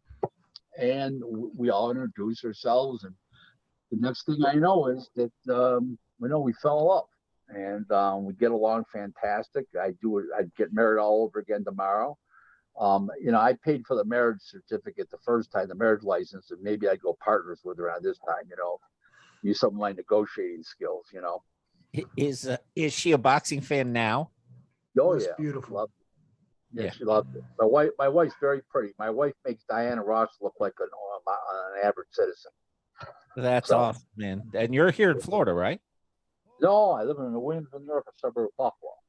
Oh, I didn't know that. I didn't know that. Well, I'm looking outside and it's about 40 degrees right now and real dark all day. So I know I'm not in Florida. You better get But, your ass back to Florida for the Yeah, winter. we're looking to buy a place on the ocean or on the intercoastal water in Florida. But since that condominium collapsed in June down there in Miami. Surfside, Yeah. we're a little hesitant right now. My wife's more hesitant than I am, obviously. And we're taking it a little slower. We were about to put an offer in, and then that building went down. The one we're looking at is on the ocean, so just we slowed the process down a little bit. It's a condo. It's a condo you guys are looking at down here. Yeah, we don't want to buy too much aggravation with the house, too much upkeep, physical upkeep. You've got to hire people, you got to wait them. Then in Florida, you got a problem. They hire the lowest form of life workers. See, if you look around here in local community, they don't hire the low life to work at your house. They these guys are unemployed from like steel workers or legit people. Down in Florida, that's what all they're capable of doing. They might rob your house. They'll steal something. I don't need that aggravation. What I'm saying? And Miami is notorious for just shitty quality large buildings, so that's going to happen again. I mean, that bridge collapse, all sorts of stuff. We plan on going to Boca or Highland Beach. Yeah. Highland Beach is attached to Boca, so that's where we're going to end up. If we go up any farther north, it might be along the ocean in Palm Beach itself. Not sure, but somewhere in that Palm Beach County, that's for sure. I'm not going to Broward or Dade County. I can't see myself down there. It's just too much traffic, and then the life is too crazy. What about the West Coast, Naples, Park Island? There's a bedroom community. There's no I'm in the corporate America. I have to meet with TV networks and Gotcha. TV executives and stuff, and that's not like that over there. That's all. There's no corporate America over there. The CEOs go there and to their homes, but they don't do business there. There's no corporate headquarters there that has anything to do with TV and production and stuff like that. And I need to be close to that. How are these TV guys to work with? Is it a grind for you to get anything done with them from a bureaucracy standpoint? What's that like? I don't get things done in this country with TV because TV is different in this country where they go with an exclusive promoter like this, like ESPN platforms like Disney. They work with Aram, Showtime and Fox's Heyman, it's sort of set up that way. But I do a lot of overseas business, like with the South American countries and Central American countries. Then they fly to Miami. They're Hispanic. They come to Miami. I can meet with them. It's I can meet with them in Boca. If I'm in Naples, it's 2.5 hours further. It makes perfect sense. Yeah. Well, one thing to end on, if you don't mind, tell us a fight. By the way, we can keep talking and cut this into 2 shows. I don't care what I love talking to you. I could do this all day. Tell us some fights we may not have seen that we need to watch. I don't know. I mean, I don't know how old you guys are. So, I mean, the first Barrera, for the Barrera McKinney, the first fight on HBO After Dark is an all-time great classic. They were 122 pounders. They were beating on each other the whole fight. It was a sensational fight. And then Lyle, of course, Foreman Lyle, Cooper, Michael Moore, Bert Cooper. we all know about the same fights. I mean, there's fights out there between like a Japanese guy and an Asian guy.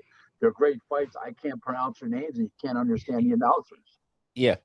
And they're going, and you're trying to watch the boxing thing, and there's no sense in it. You don't even know who the two fighters are. I'll tell you something that people don't realize.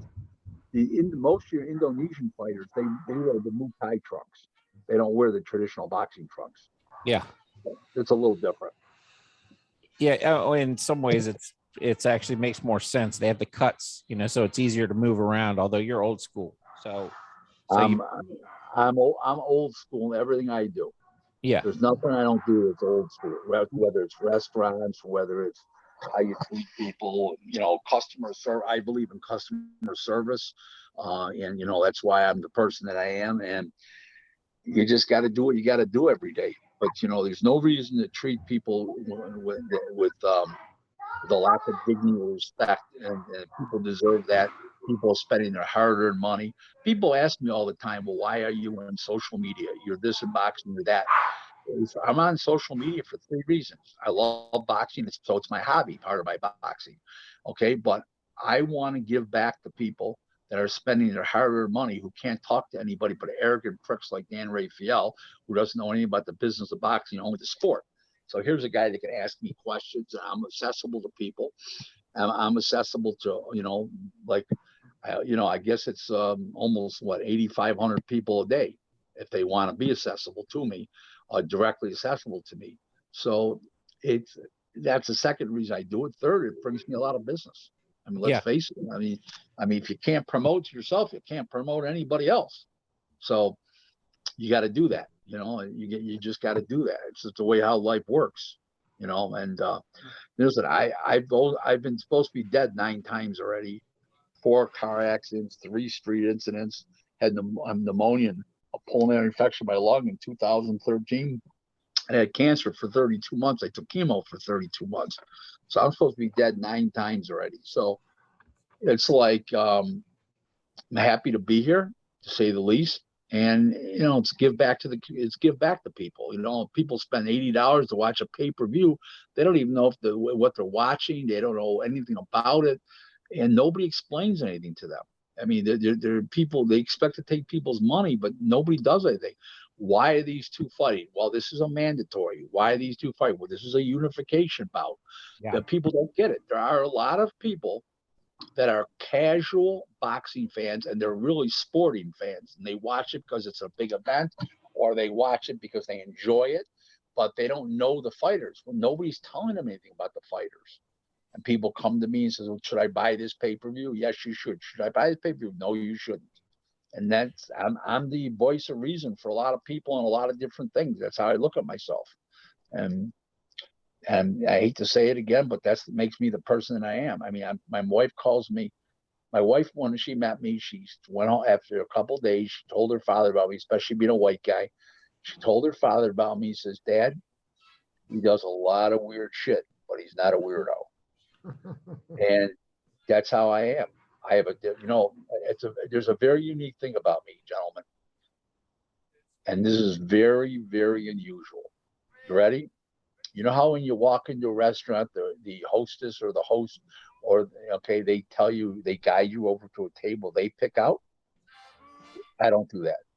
I let them guide me to the table, and then I say to you, no, I'm going to determine where I'm sitting. Thank you for suggesting that seat. And I'll walk over to the table I want to sit at. Yeah. I'm the customer. Okay. I'm paying. I'm making decisions for myself. Okay. I'm not brain dead. I wasn't born last night. I was born at night, but not last night. And I am making a decision where I am sitting, not anybody else. That's how I operate. And that's me.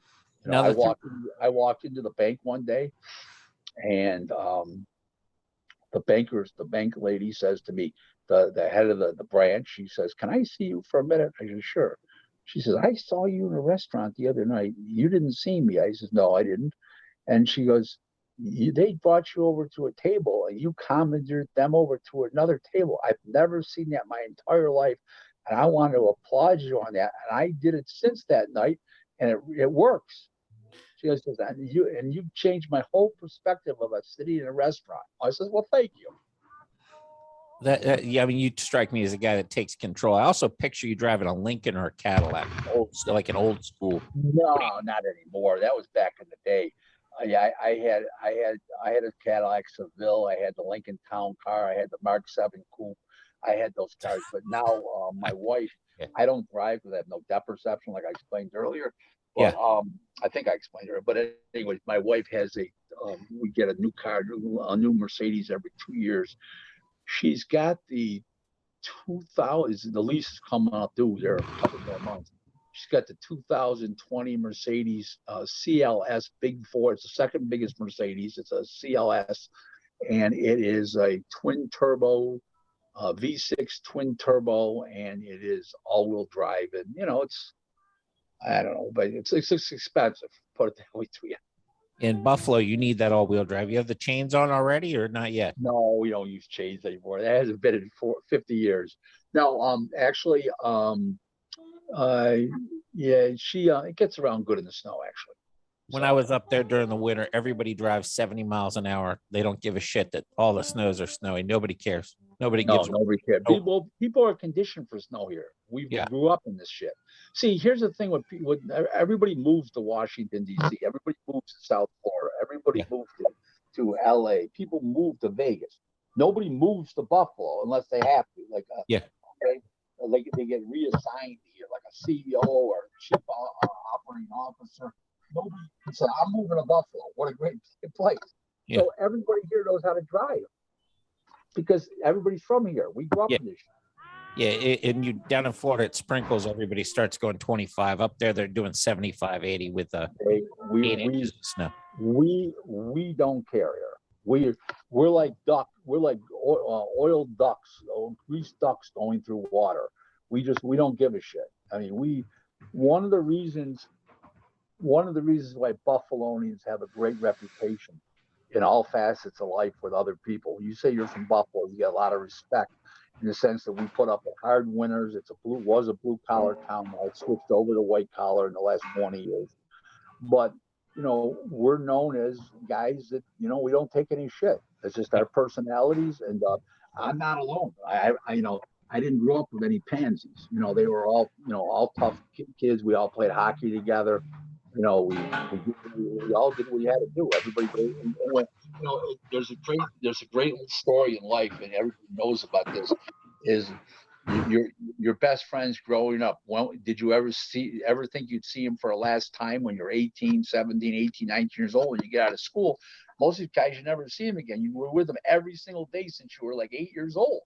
Yeah. So you're with them every day for 10 years, and all of a sudden you never see them again. Well, that's life. That's something you got to deal with. And people ask me, well, how about the? I says, hey, if I saw these people today, I wouldn't have anything in common with these people. What would I have in common except that we played hockey together then, we went to the same high school, and we screwed with the same girls? What would I have in common today? That was a lifetime ago. I graduated high school in '76. I've been out of high school for 45 years. So what would you have in common? I don't have anything in common. I run across people by accident that I went to school with. Okay, here's a great line. Okay, I'll be at the Vegas airport, right? And this is before cell phones were the rage.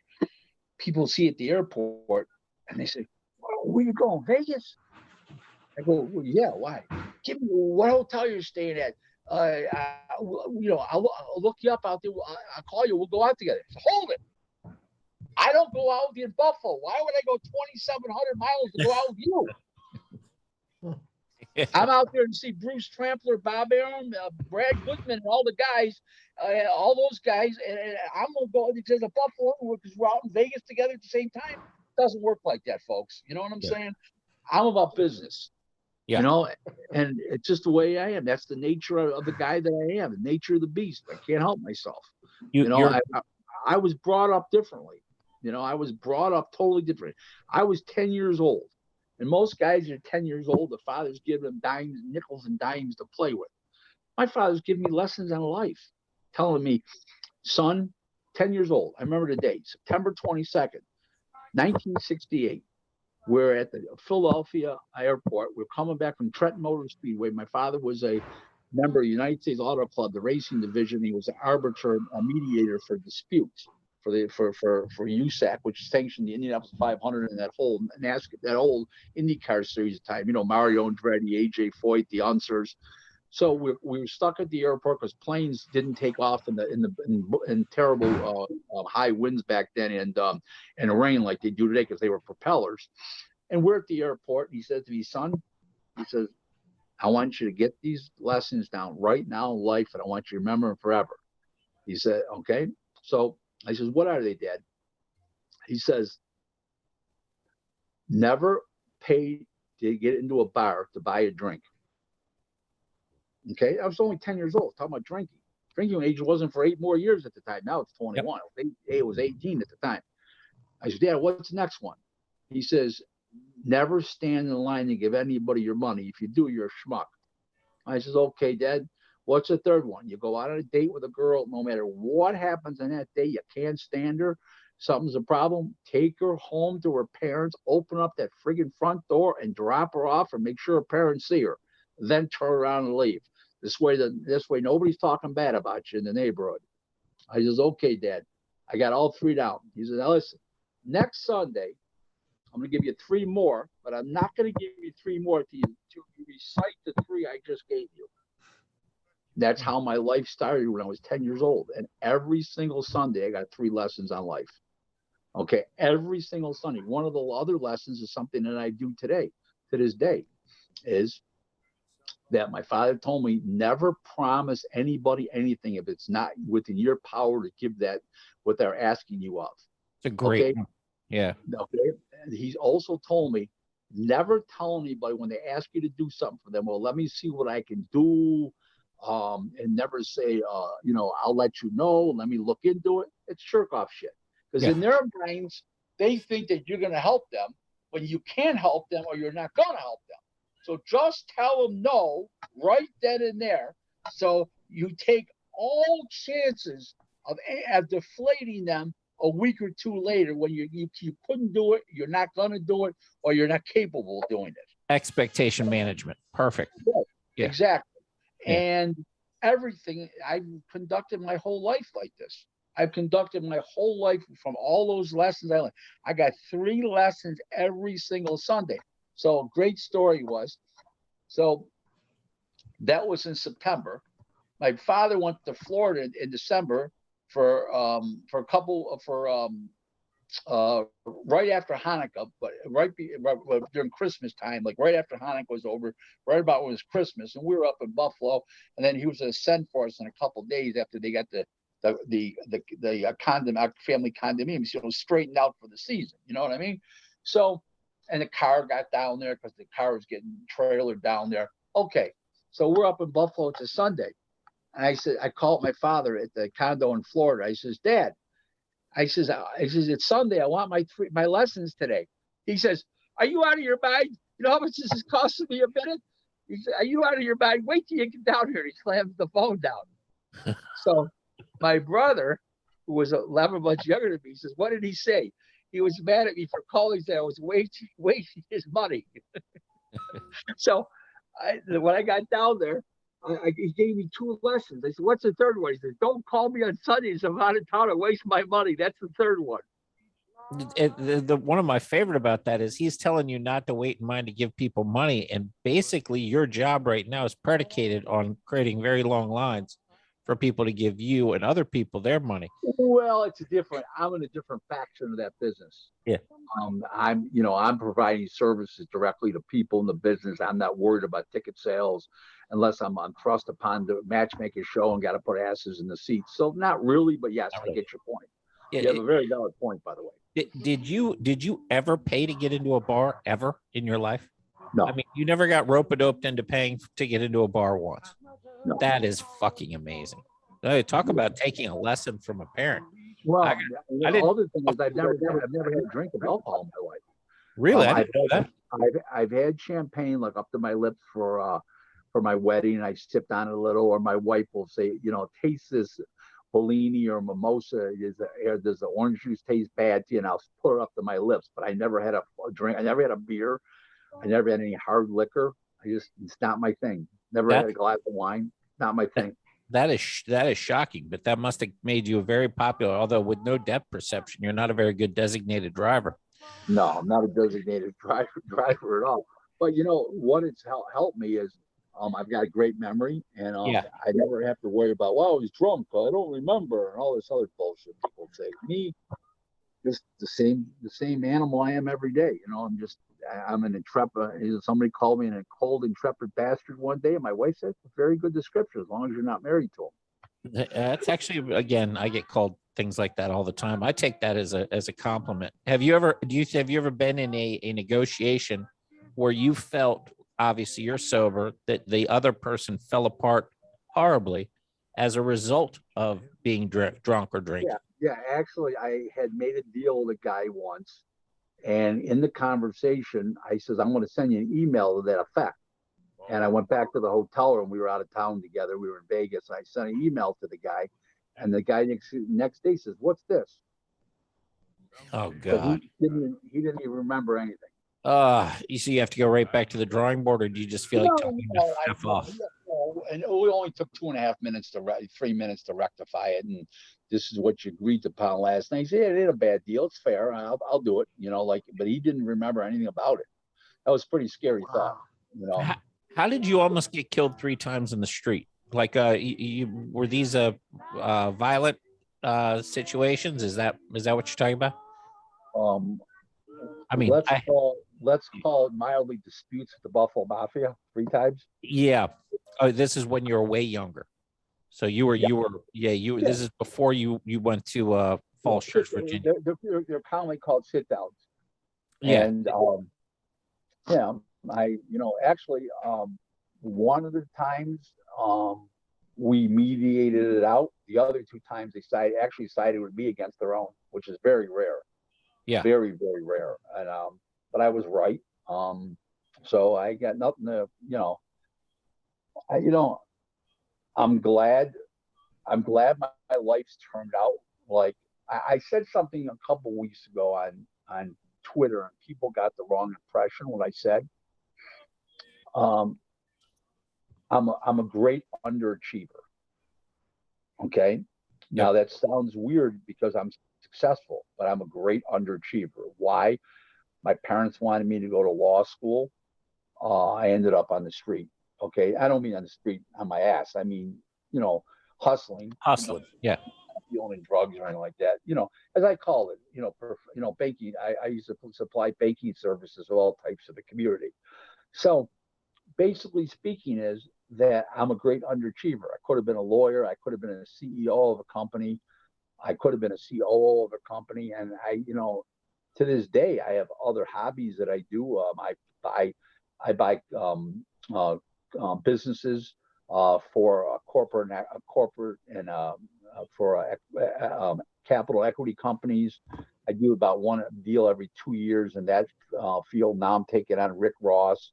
So I'm very capable, but I am a great underachiever because if people, when they talk to me, when I tell them that are you a lawyer? No. You mean, are you a lawyer? Like one time you got disbarred? I said, no, I've never been a lawyer. Didn't even go to college. And people are like stunned.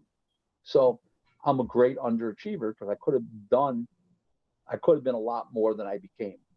Well, it depends on what you mean by more too, because my wife's an attorney, and staring at contracts all day for other people, it's not as exciting as handling Lennox Lewis or Roberto Duran.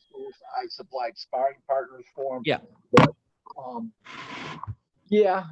that's true. And I'm proud of what I do. It's an exciting thing, but it's like I'm a great underachiever. I just am. I know I have a great mind. I'm not bragging. I have a great mind, and I could have put it to use in corporate America and stuff like that, or as an attorney or something like that. And I could have been probably more successful in those fields as far as money making goes.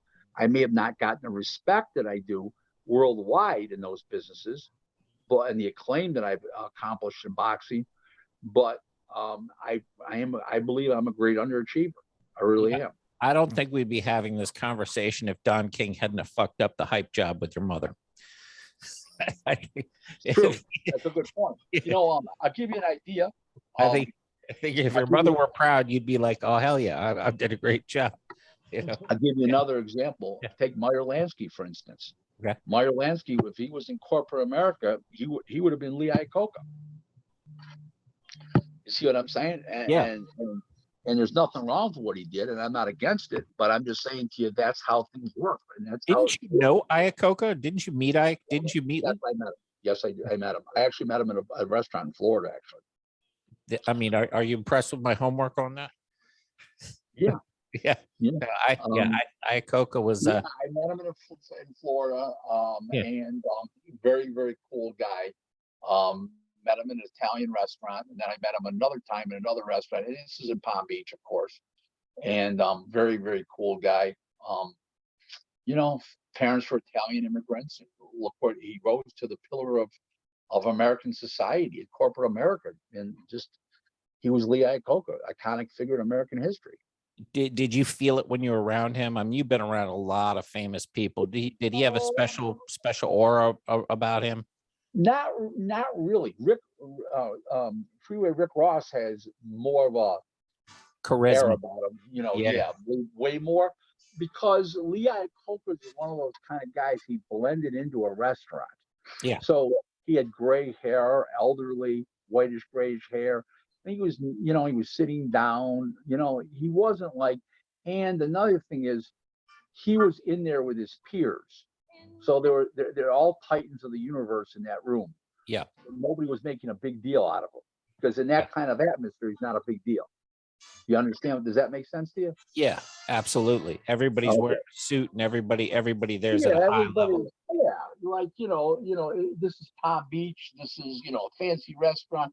People are living in, well, now they're $100 million homes on the ocean. The homes are $100 million. Some of them are 125 million. So so those people they're impressed with Lee Iacocca, but they're not Google. They're not like hoovering over him and stuff like that. You know what I'm saying? Now, I've had incidents. I had a great funny incident one night with Rod Stewart, the famous singer. Of course. And it was in Boca. I was at a restaurant. It was late at night. It was about 1 o'clock in the morning. We were at the bar, and there was a guy next to me, had a hat on. It was pulled down, and I thought maybe it was Rod Stewart at the moment for a second. I keep looking, and he's not talking. He's just having a drink put out in front of him. He's asking for another one with his finger, And I turned to him, and I said, "Are you Rod Stewart?" And he goes just like this. He didn't want anybody to know who he was. I had to catch on because I was the only one sober in the joint. Yeah. It was Rod Stewart. And I went to the lavatory, and he was gone, and he had picked up my check. I had a shrimp cocktail and I don't know, maybe some oysters or something. I don't know, I had 2 things and a Diet Coke, and I come back and he had picked up my check and gone. That's the thing. Rod Stewart's pretty recognizable, but Don King must have been just horrific if he's trying to go incognito. There's just no way that guy's ever going to go incognito anyway. There's no incognito with Don King. Yeah, of course. There's no, by the way, guys, you don't know this. He's 6'6.5". Yeah, so people don't know that. That's without the hair, right? So the hair, he's probably like what, 6'10", 6'11". That's without the hair. Yeah. So I'll tell you another Don King story. Ready? Yeah. So he calls me up one night, and he says to me, "What are you doing at 5:55 in the morning?" Now, when somebody gives you a time like that, there's a fucking plane taking pretty off. specific. Yeah. Yeah, it's not like it's 6 o'clock. What are you doing at 7 o'clock? What are you doing at 5:55 in the morning? He said, "Don, where do you have me flying to? Florida? And I got to have you sit down with these people." I said, "What is it?" He said, "It's a lawsuit, and it's been going on for a long time." And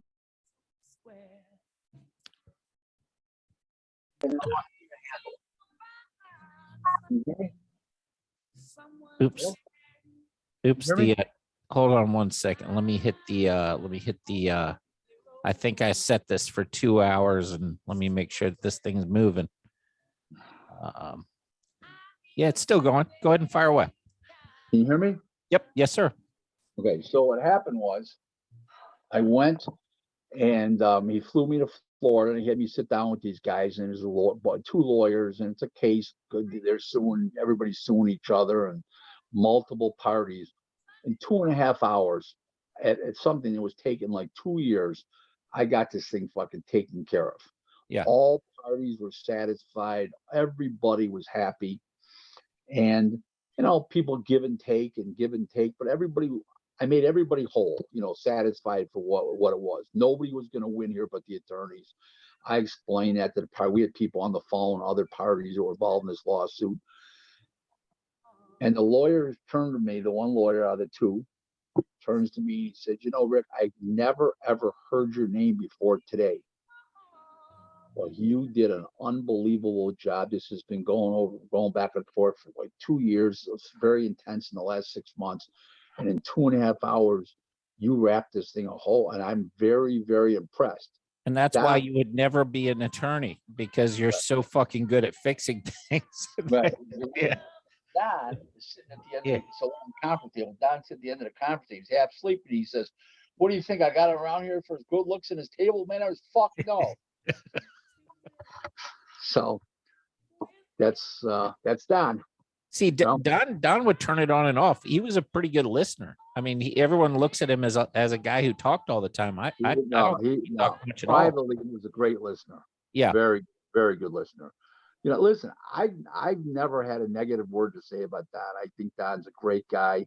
He's so much fun to be around. He respects myself. He respects the institution of marriage. There's a lot of great cores and CORE, a lot of great core things about Don King. Yeah, no, I mean, it's amazing to hear, because everybody always likes to just talk about the bad in people. And certainly he's a controversial figure, but boxing misses him. And what he did with boxing, with the matchups and the promotions and everything else that he did along the way that you were a part of, especially for those later years, that is a vacuum that I don't know. You have De La Hoya trying to fill it, and you've got. What do you think about Jake Paul and Logan Paul? What do you think about what those guys are doing in the sport right now? Well, it's putting new. I don't like what they're doing as far as everybody's making too big a deal out of them, because they can't fight, but they are bringing new eyeballs into boxing, which is good on the boxing. Hopefully they'll stay long after Jake Paul and his brother Logan don't fight anymore. But it's good. It's good. They're giving guys opportunities on their cards that wouldn't get an opportunity. So it's all good, and to a certain point. But somebody's gonna get hurt one of these days with these senior citizen fights they're doing. Somebody's gonna get really hurt. That's I have more problem with that. At least Jake Paul and Logan Paul, they train hard and they're in shape. These old timers that are fighting, they're just for the money. It's just whether they're exhibitions or not, somebody's gonna get hurt. Yeah, and the Paul kids are putting together some pretty nice undercards, but some of these old folks fights are dangerous, and you're going to see some other people that are going to probably get hurt trying to emulate what these kids are doing. Yeah, it's not what life's supposed to be about. A fighter has a shelf life of so many years, and it's not good. People have asked me, you want to get involved? Can you call me up? Can you get me this fighter? Can you get me that fighter? He's an old timer that's retired. I go, I'm not getting involved. Well, you can make money. I says, I'm about principle first. Yeah. I'm not money will come if you stand on your principles. And people don't get that. Well, I'll give you 10,000. I'll give you 5. It's not the fucking money. You missed the point. That guy shouldn't be fighting, and I'm not being a part. Well, give me his phone number. I said, listen, I got to go through somebody else to get his number. I don't have his number anymore, but it's beside the point. He shouldn't be in a boxing. Don't you get it? I got to yell at people all the time. It's disgusting. Yeah, try to keep them from exploitation of a human being. It's not a pretty sight. I asked the one guy, why don't you just go into slave trading while you're at it? Right. Great greediness is a problem, and if you're doing it at the expense of people, that's a whole different thing. I mean, Holyfield's fight. Anytime you see these types of things happening, it can just get sad and depressing. Listen, he shouldn't be fighting. It's over. They got to move on with their life. That's all there is to it. His son had a nice performance. Did you see his son the other night? Yeah, he's not much. The guy fought. I know. He's not much. He's not going anywhere in the big picture, but he ain't a bad fighter either. He's not bad. He deserves to be a professional fighter. Just the expectations are too high because he's Holyfield's kid, but he's not a bad fighter. Correct. Yeah. What are you going to do with Schofield? I mean, what do you do when you have a talent like that? And how do you, what's your plan for a talent like that? I got a problem with it. I'll tell you what it is. Yeah. Okay. So he is an African American in a Hispanic dominated boxing market, a Mexican American, Mexican American boxing market in San Antonio and Austin, especially San Antonio. Yeah, he came out with a sombrero for the fight and everything. And he respects he loves the Mexican culture. Yeah, the kid's great, loves the Mexican culture. He insisted on a mariachi band for the fans as part of the promotion. The promoter went along with it. Yeah. The problem is, I can only put him in. I don't want to make him a villain in his own hometown and beat up Mexicans. We're going to have to fight Puerto Ricans, other African Americans, and the Dominicans in this country, and maybe the occasional Colombian that's in this country, because I do not want to make him a villain in his own hometown. I think that's a bad thing. And I've got to be very good point. Thank you. I got to be very selective because of the type of market we're in. And we're looking to fight a minimum of 4 times this year, starting in January, this coming year, and starting in January, maybe as many as 6 times. I want him to fight he just won a small belt at 130, an ABF junior super featherweight title, which is not even the real belt, it's just a junior, but he's only 19. It was a good little belt to get off the ground with. It's only an 8-round fight. Now I'm looking to step him up to hopefully a WBC green belt, because the WBC rules Texas. All the judges are WBC guys. Most judges and the referees are the commissioner. They're all WBC people. And so it's a real stronghold for the WBC. So that's the route I'm probably going to take him. My expectations are he's better than Devin Haney. Yeah, I agree. He's better. He's just as good defensively, but he's more exciting than Devin Haney. Got a better personality than Devin Haney, and also he throws more punches. And I think he's more of an attacker than Devin Haney. Yeah, I agree. And they have some bad blood, at least a little bit from the training confrontation that they had. You know, a little bit of that. That wasn't the kid. That wasn't the 2 kids. That was the 2 fathers. It was the 2 fathers. Yeah, correct. The Floyd Jr. did extremely well with Devin. He did extremely well with Robert Easter. He's done extremely well with a whole bunch of Shakur Stevenson. He did well with, and I mean he's in that league. They got that amateur pedigree, and he's fantastic. But what I'm impressed about the kid is 3 things besides boxing. Yeah, he's got speed. He's got potential. He's a wonderful kid. He shakes hands with people. He's respectful. And here's one thing that he does, and what he is, not what he does. What he is, he's extremely mature for his age. And the reason for that, I noticed it right away. And I turned to his father and I says, Floyd, talking to senior, I says, you didn't let your kid hang around with little kids when he was a kid. He hung around with you, didn't he? He goes, yes, he did. I knew right away because I could see how mature he was for his age. Yeah. And I also noticed how serious he is about himself. He takes himself very seriously. And you got to respect that, you know, and I do respect that. And everybody else takes notice too. I mean, he lives in that gym. Literally, he's got an apartment in the gym. It's on the side of the gym. It's a beautiful little apartment, you know, and it's got a shower, eating there. It's beautiful. Jimmy, this kid had 200 amateur fights, and he's got 8 pro fights, and he's 19 years old. Yeah, he's got a huge future.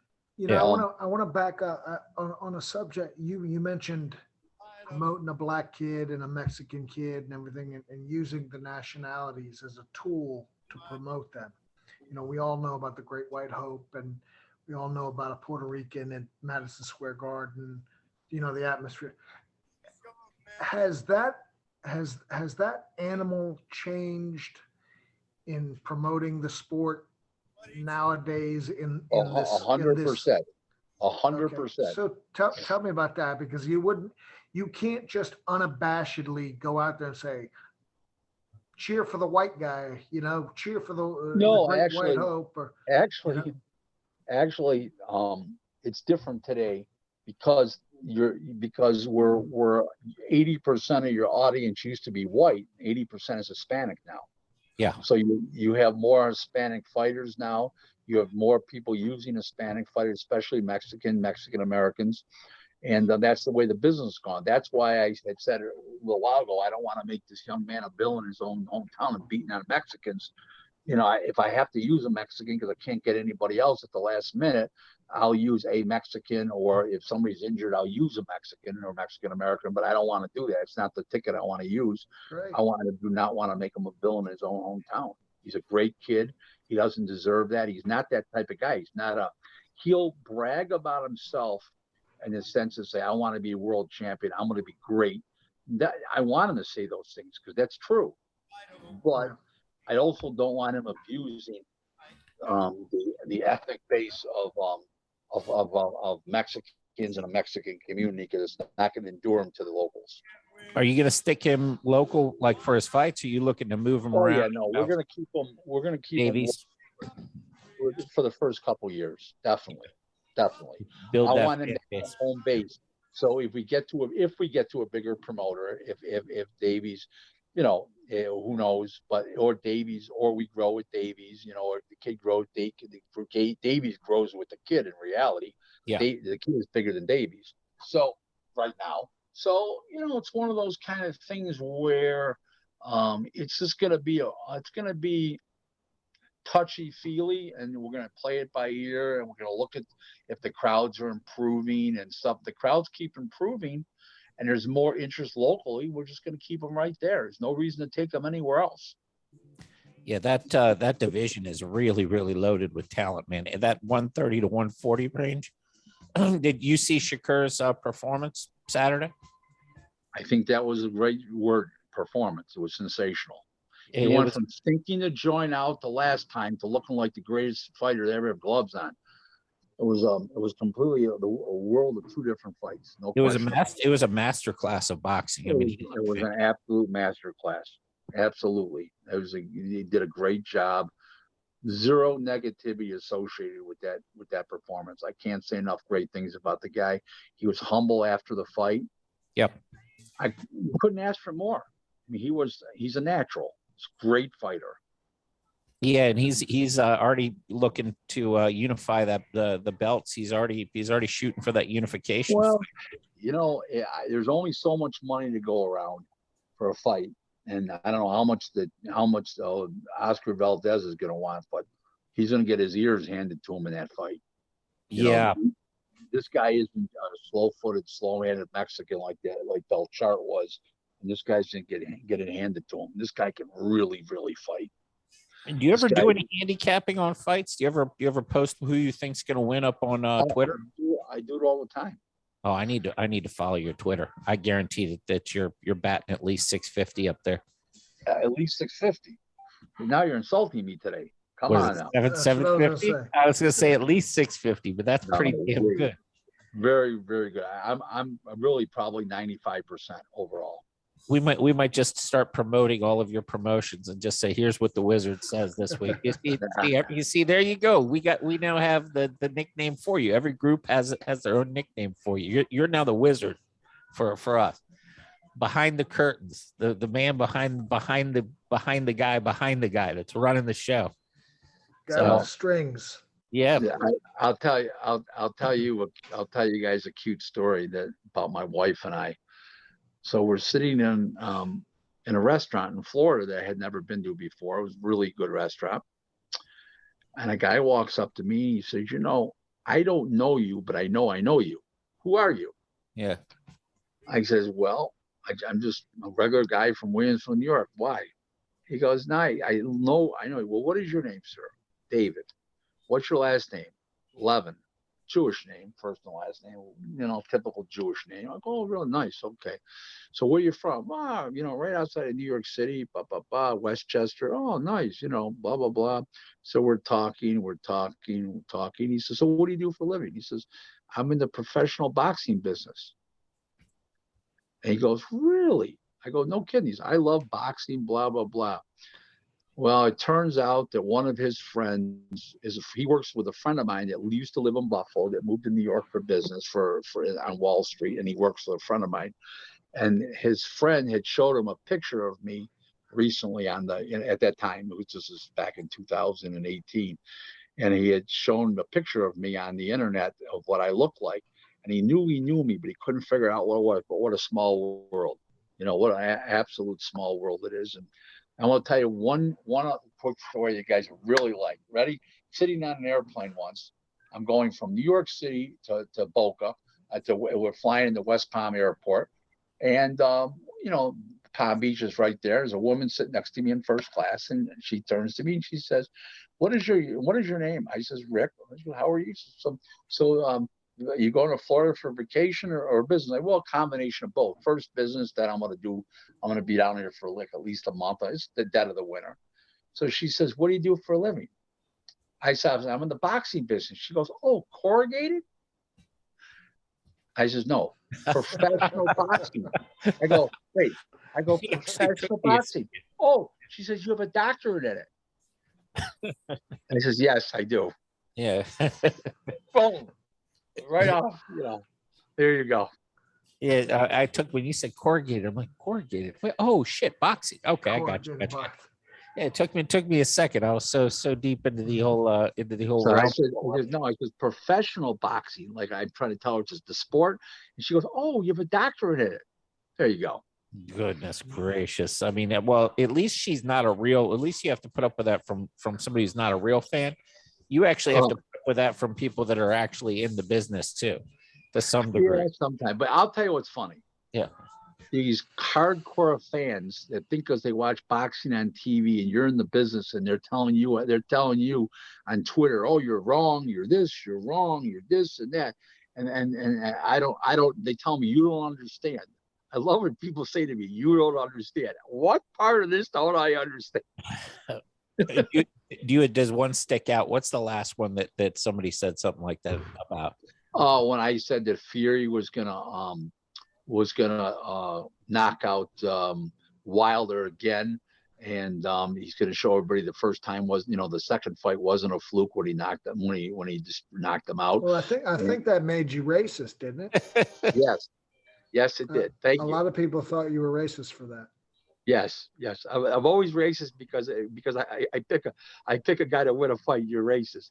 So the funny one was last week. Somebody accused me of being a racist because I picked Shakur Stevenson over Jamel Herring.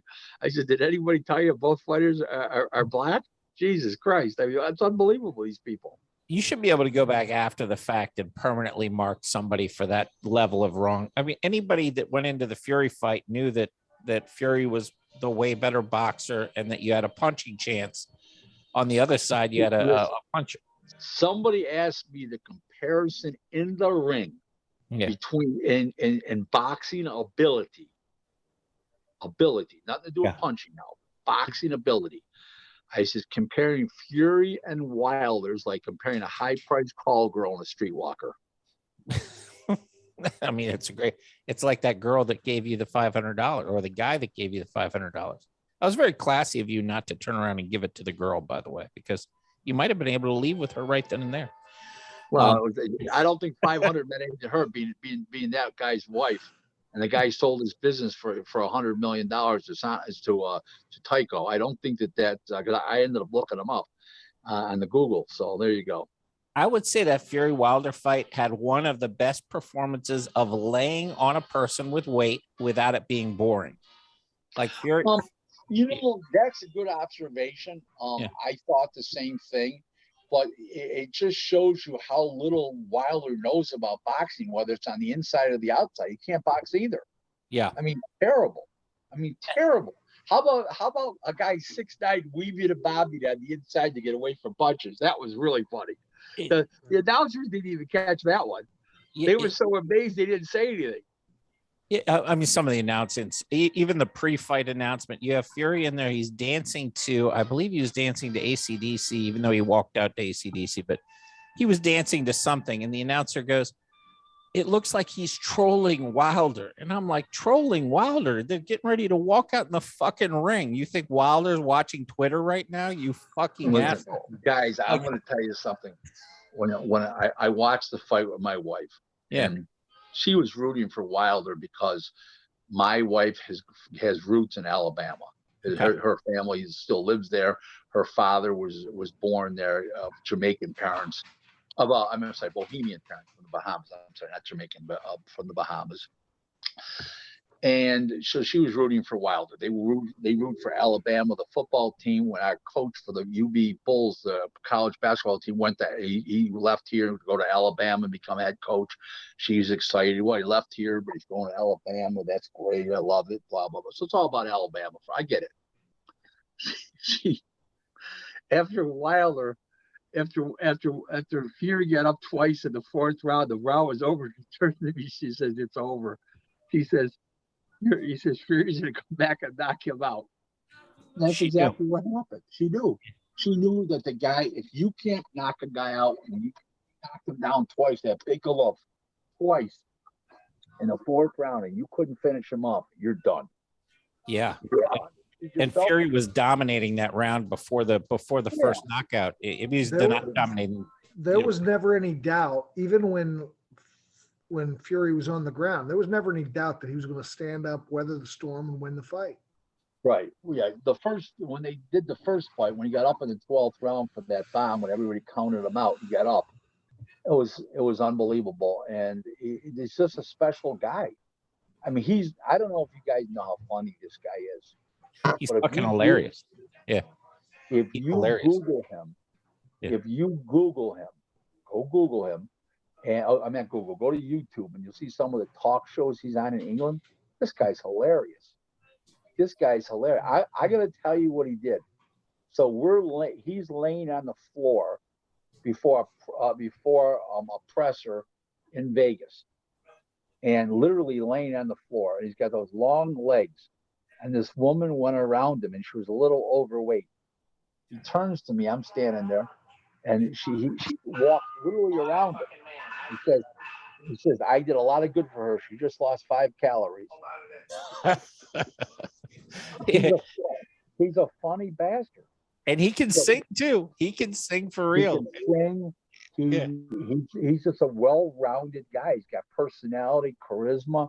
You gotta love the guy, unless you're, and of course, and then he just does it all. He's a complete guy, and you gotta respect that. And there's no negativity associated with Tyson Fury. Yeah, there was rumors about steroids and all years ago. You know what? That was then. This is now. He didn't get caught in a fight for steroids. There's no contest or disqualifications on his record. Whatever. He is what he is. He's a great guy, and he's great for boxing. Yeah, he is. And he's got class, and that dummy Wilder has no class whatsoever. Wilder came around way late and said, "Hey, thank you for the trilogy," and we did history. It took him a while to do that, but it was probably 5 days. Al Heyman and Shelley Finkel scolded him. Yeah, probably. Yeah, correct. Somebody talked to him and said, "Look, don't be an asshole. This is not going to help your brand."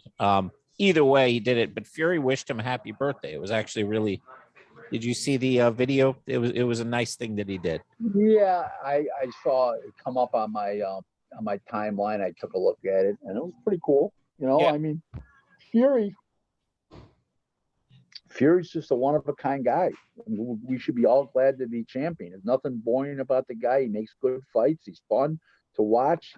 And it's a funny thing. You look at him from behind, and you just never think this is the best fighter in the world, best heavyweight in the world. Guy's got love handles all over him. He's got titties bouncing all over the place, but he gets the job done. Fantastic. Anthony or Joshua versus Fury is an interesting fight. It's not to me. It's a mismatch. It is, but Usyk, the brain power, the ring IQ is so much different that it's scary. Just like it was with Wilder. The fight to make is Wilder and Joshua's. The fight to make if Wilder's not shot, I think he's going to be a fucking shell of his old self. But I believe Fury's got too much on the ball. He's too mentally sharp in there. Yeah, Joshua doesn't fight smart, and he's got that long jab and the physicality. Even though Joshua's a big guy, he's not nimble on his feet. This guy's nimble on his feet. I mean, this guy does everything right. I mean, you could not draw this up on a diagram on a chalkboard any better than he performs in the ring. It'd be impossible. You do realize in 3 fights he was down 4 times, and he's still, after 3 fights, he's still the heavyweight champ of the world. He was on the deck 4 times. Unbelievable. A lot right there. Factor the other guy, and I don't have a lot of interest in a Usyk Fury fight. Yeah, I mean, Usyk, you could make a case is a slightly better boxer, but he's also about 60 pounds lighter. Yeah, I don't see. No, he's not a better boxer. He looks like he's a better fighter because he looks like he's in better shape. But Fury's got a tremendous motor. Look at the 12th round the other day. The 11th round. He's just got a better motor. Yeah. He's such an unusual guy in and out of the ring. I mean, I don't know. It's tough to describe. He's one of a kind. Total one of a kind. Guys, you know what this is? This is my Hall of Fame ballots for everything but the pioneers and the old timers, because I don't vote for pioneers and old timers because I don't vote on anything I don't have expertise in. Yep. And this is my ballot. I voted for 2 unusual people this year. But that probably won't get in, but they deserve to be in. I voted for the obvious, which was Roy Jones, Tim Bradley. Oh yeah. And James Toney. I did not vote for Miguel Cotto, not because I don't think he's a Hall of Famer, but I think these guys deserve to get in before he does. Yep. He won too many vacant titles. When it wasn't vacant with Martinez, he was limp. He's good, but he lost a lot of his big fights. But James Toney, Roy Jones, and Tim Bradley, I voted for. I think they're all no-brainers. Here's the 2 other guys I voted for. I voted for Vinny Pazienza. Okay? Oh wow! Well, that's a why? Because you like the way he went in with the attitude of during his Macho Camacho fight where Camacho destroyed him, or no. I like because when he was told he was never going to walk again, let alone fight, he came back as not only did he walk, not only did he fight, he won a legitimate WBA World Junior Middleweight title or Super Middleweight, whatever it was. Right. So whoever the title was, he won. Okay, that was impressive. Yeah. I think it was Junior Middleweight. It was very impressive. Yeah, okay? Extremely. Yeah. Okay, and I think his story is great. With coming back from the injuries and stuff, and I think he's been great for boxing. He goes to the fights. He's always does his own way of promoting boxing in his own little way, and I think he's been a real asset to boxing since he retired. Okay, yep. I voted for Michael Moore. Okay. Technically, he's a light heavyweight champ, only WBO. Technically, he's a 3-time heavyweight champ, even though when WBO was not, it was in its basic infancy back in '92 when he stopped Cooper in a fight of the year. But he beat Holyfield in a unified fight, lost the title for him, and came back in Germany and beat Axel Schultz. And then he beat Botha. And I think that he traveled to do so overseas. And he's the first. He's history because he's the first. He's historical because he's the first Southpaw heavyweight champ ever. And I believe that he would be the only 2-time champion, heavyweight champ, and he's really a 3-time heavyweight champ. But let's even call it 2 times. Let's not argue about how many times he was champ. Let's call it at least 2 times. he'd be the first two-time heavyweight champ that's not in the Hall of Fame. And that would be hard for me to stomach. You Good, know, good votes. You can't argue with either of those votes. Yeah, that's legit. I'll vote for Cotto, but it'll be next year. Yeah, I mean Roy Jones. What a career that guy had. I mean, again, a lot of people tried to be Roy and got themselves knocked out. You just can't. Him and Prince Nassim Hamed, their styles. Actually, Prince's is probably more difficult to emulate than Roy's, but I don't know that you'd call that a boxing style to a large degree. That was a hot mess. He just was so fast. He got away with it. Prince Nassim, he's just so fast. Yeah, but those are great choices for the Hall of Fame. Hopefully, all those guys get in at some point in time. I think they all deserve it. No, listen, if Arturo Getty's in the Hall of Fame and Puma Mancini's in the Hall of Fame, why shouldn't Vinny Pazienza? Yeah, you were involved with Camacho too, right?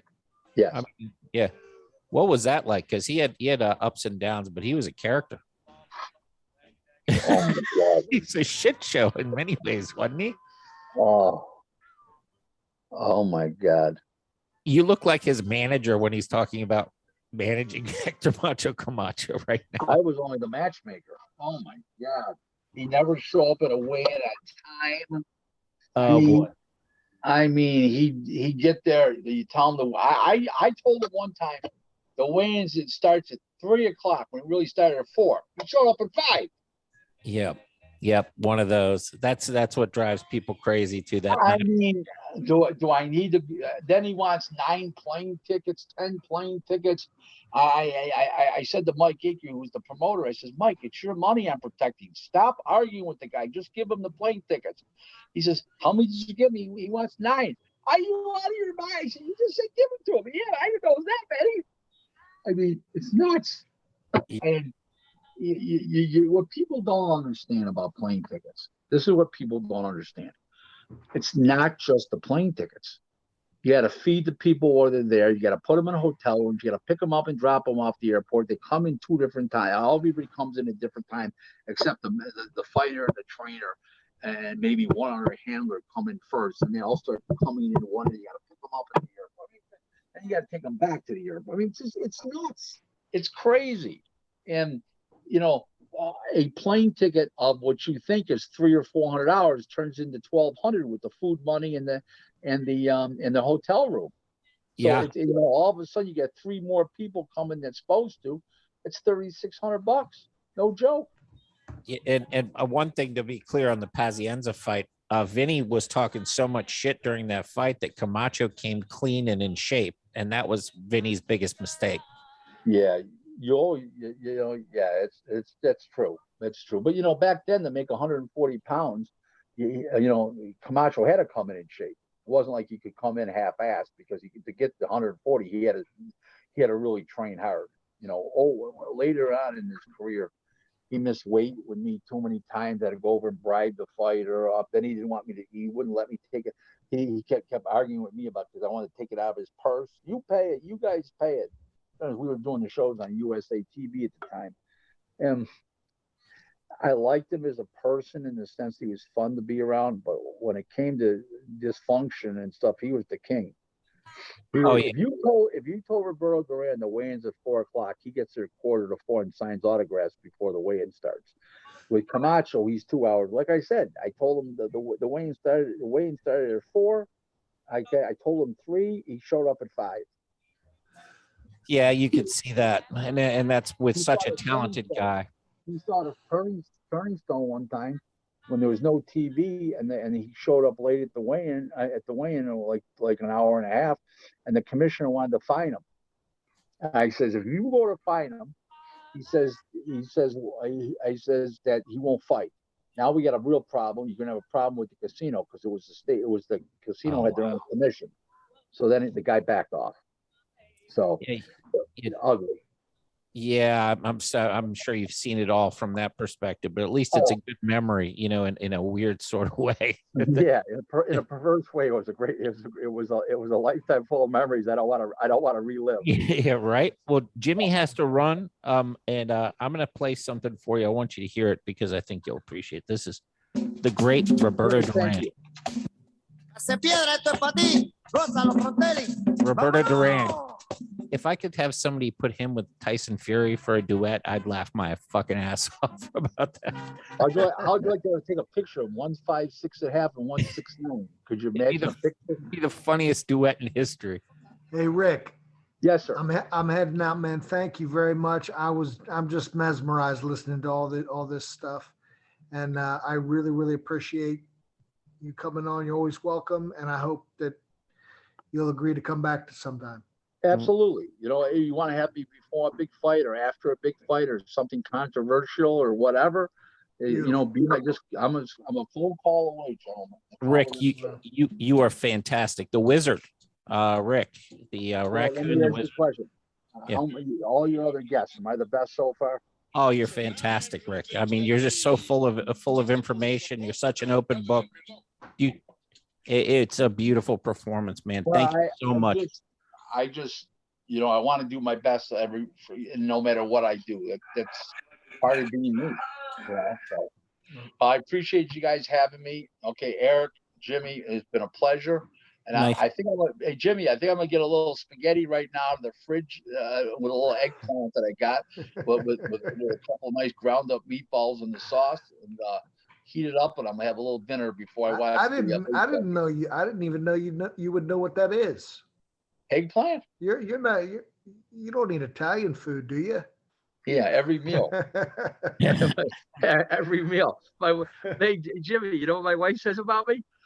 She says I eat so much Italian I should be wearing a fedora. Well, no, I'm sorry, I said that wrong. She says between how much food I love in Italian, how old school I am, I should be wearing a fedora. That look would work for you, man. But please send our best to your wife. Thank you so much, Rick. You are awesome. It's very nice. Where's this going to be? You want to hang this on my Facebook wall? Sure. I will for sure. And it's going to be on Spotify and YouTube. And okay, I tell you what you're better off doing. Yeah.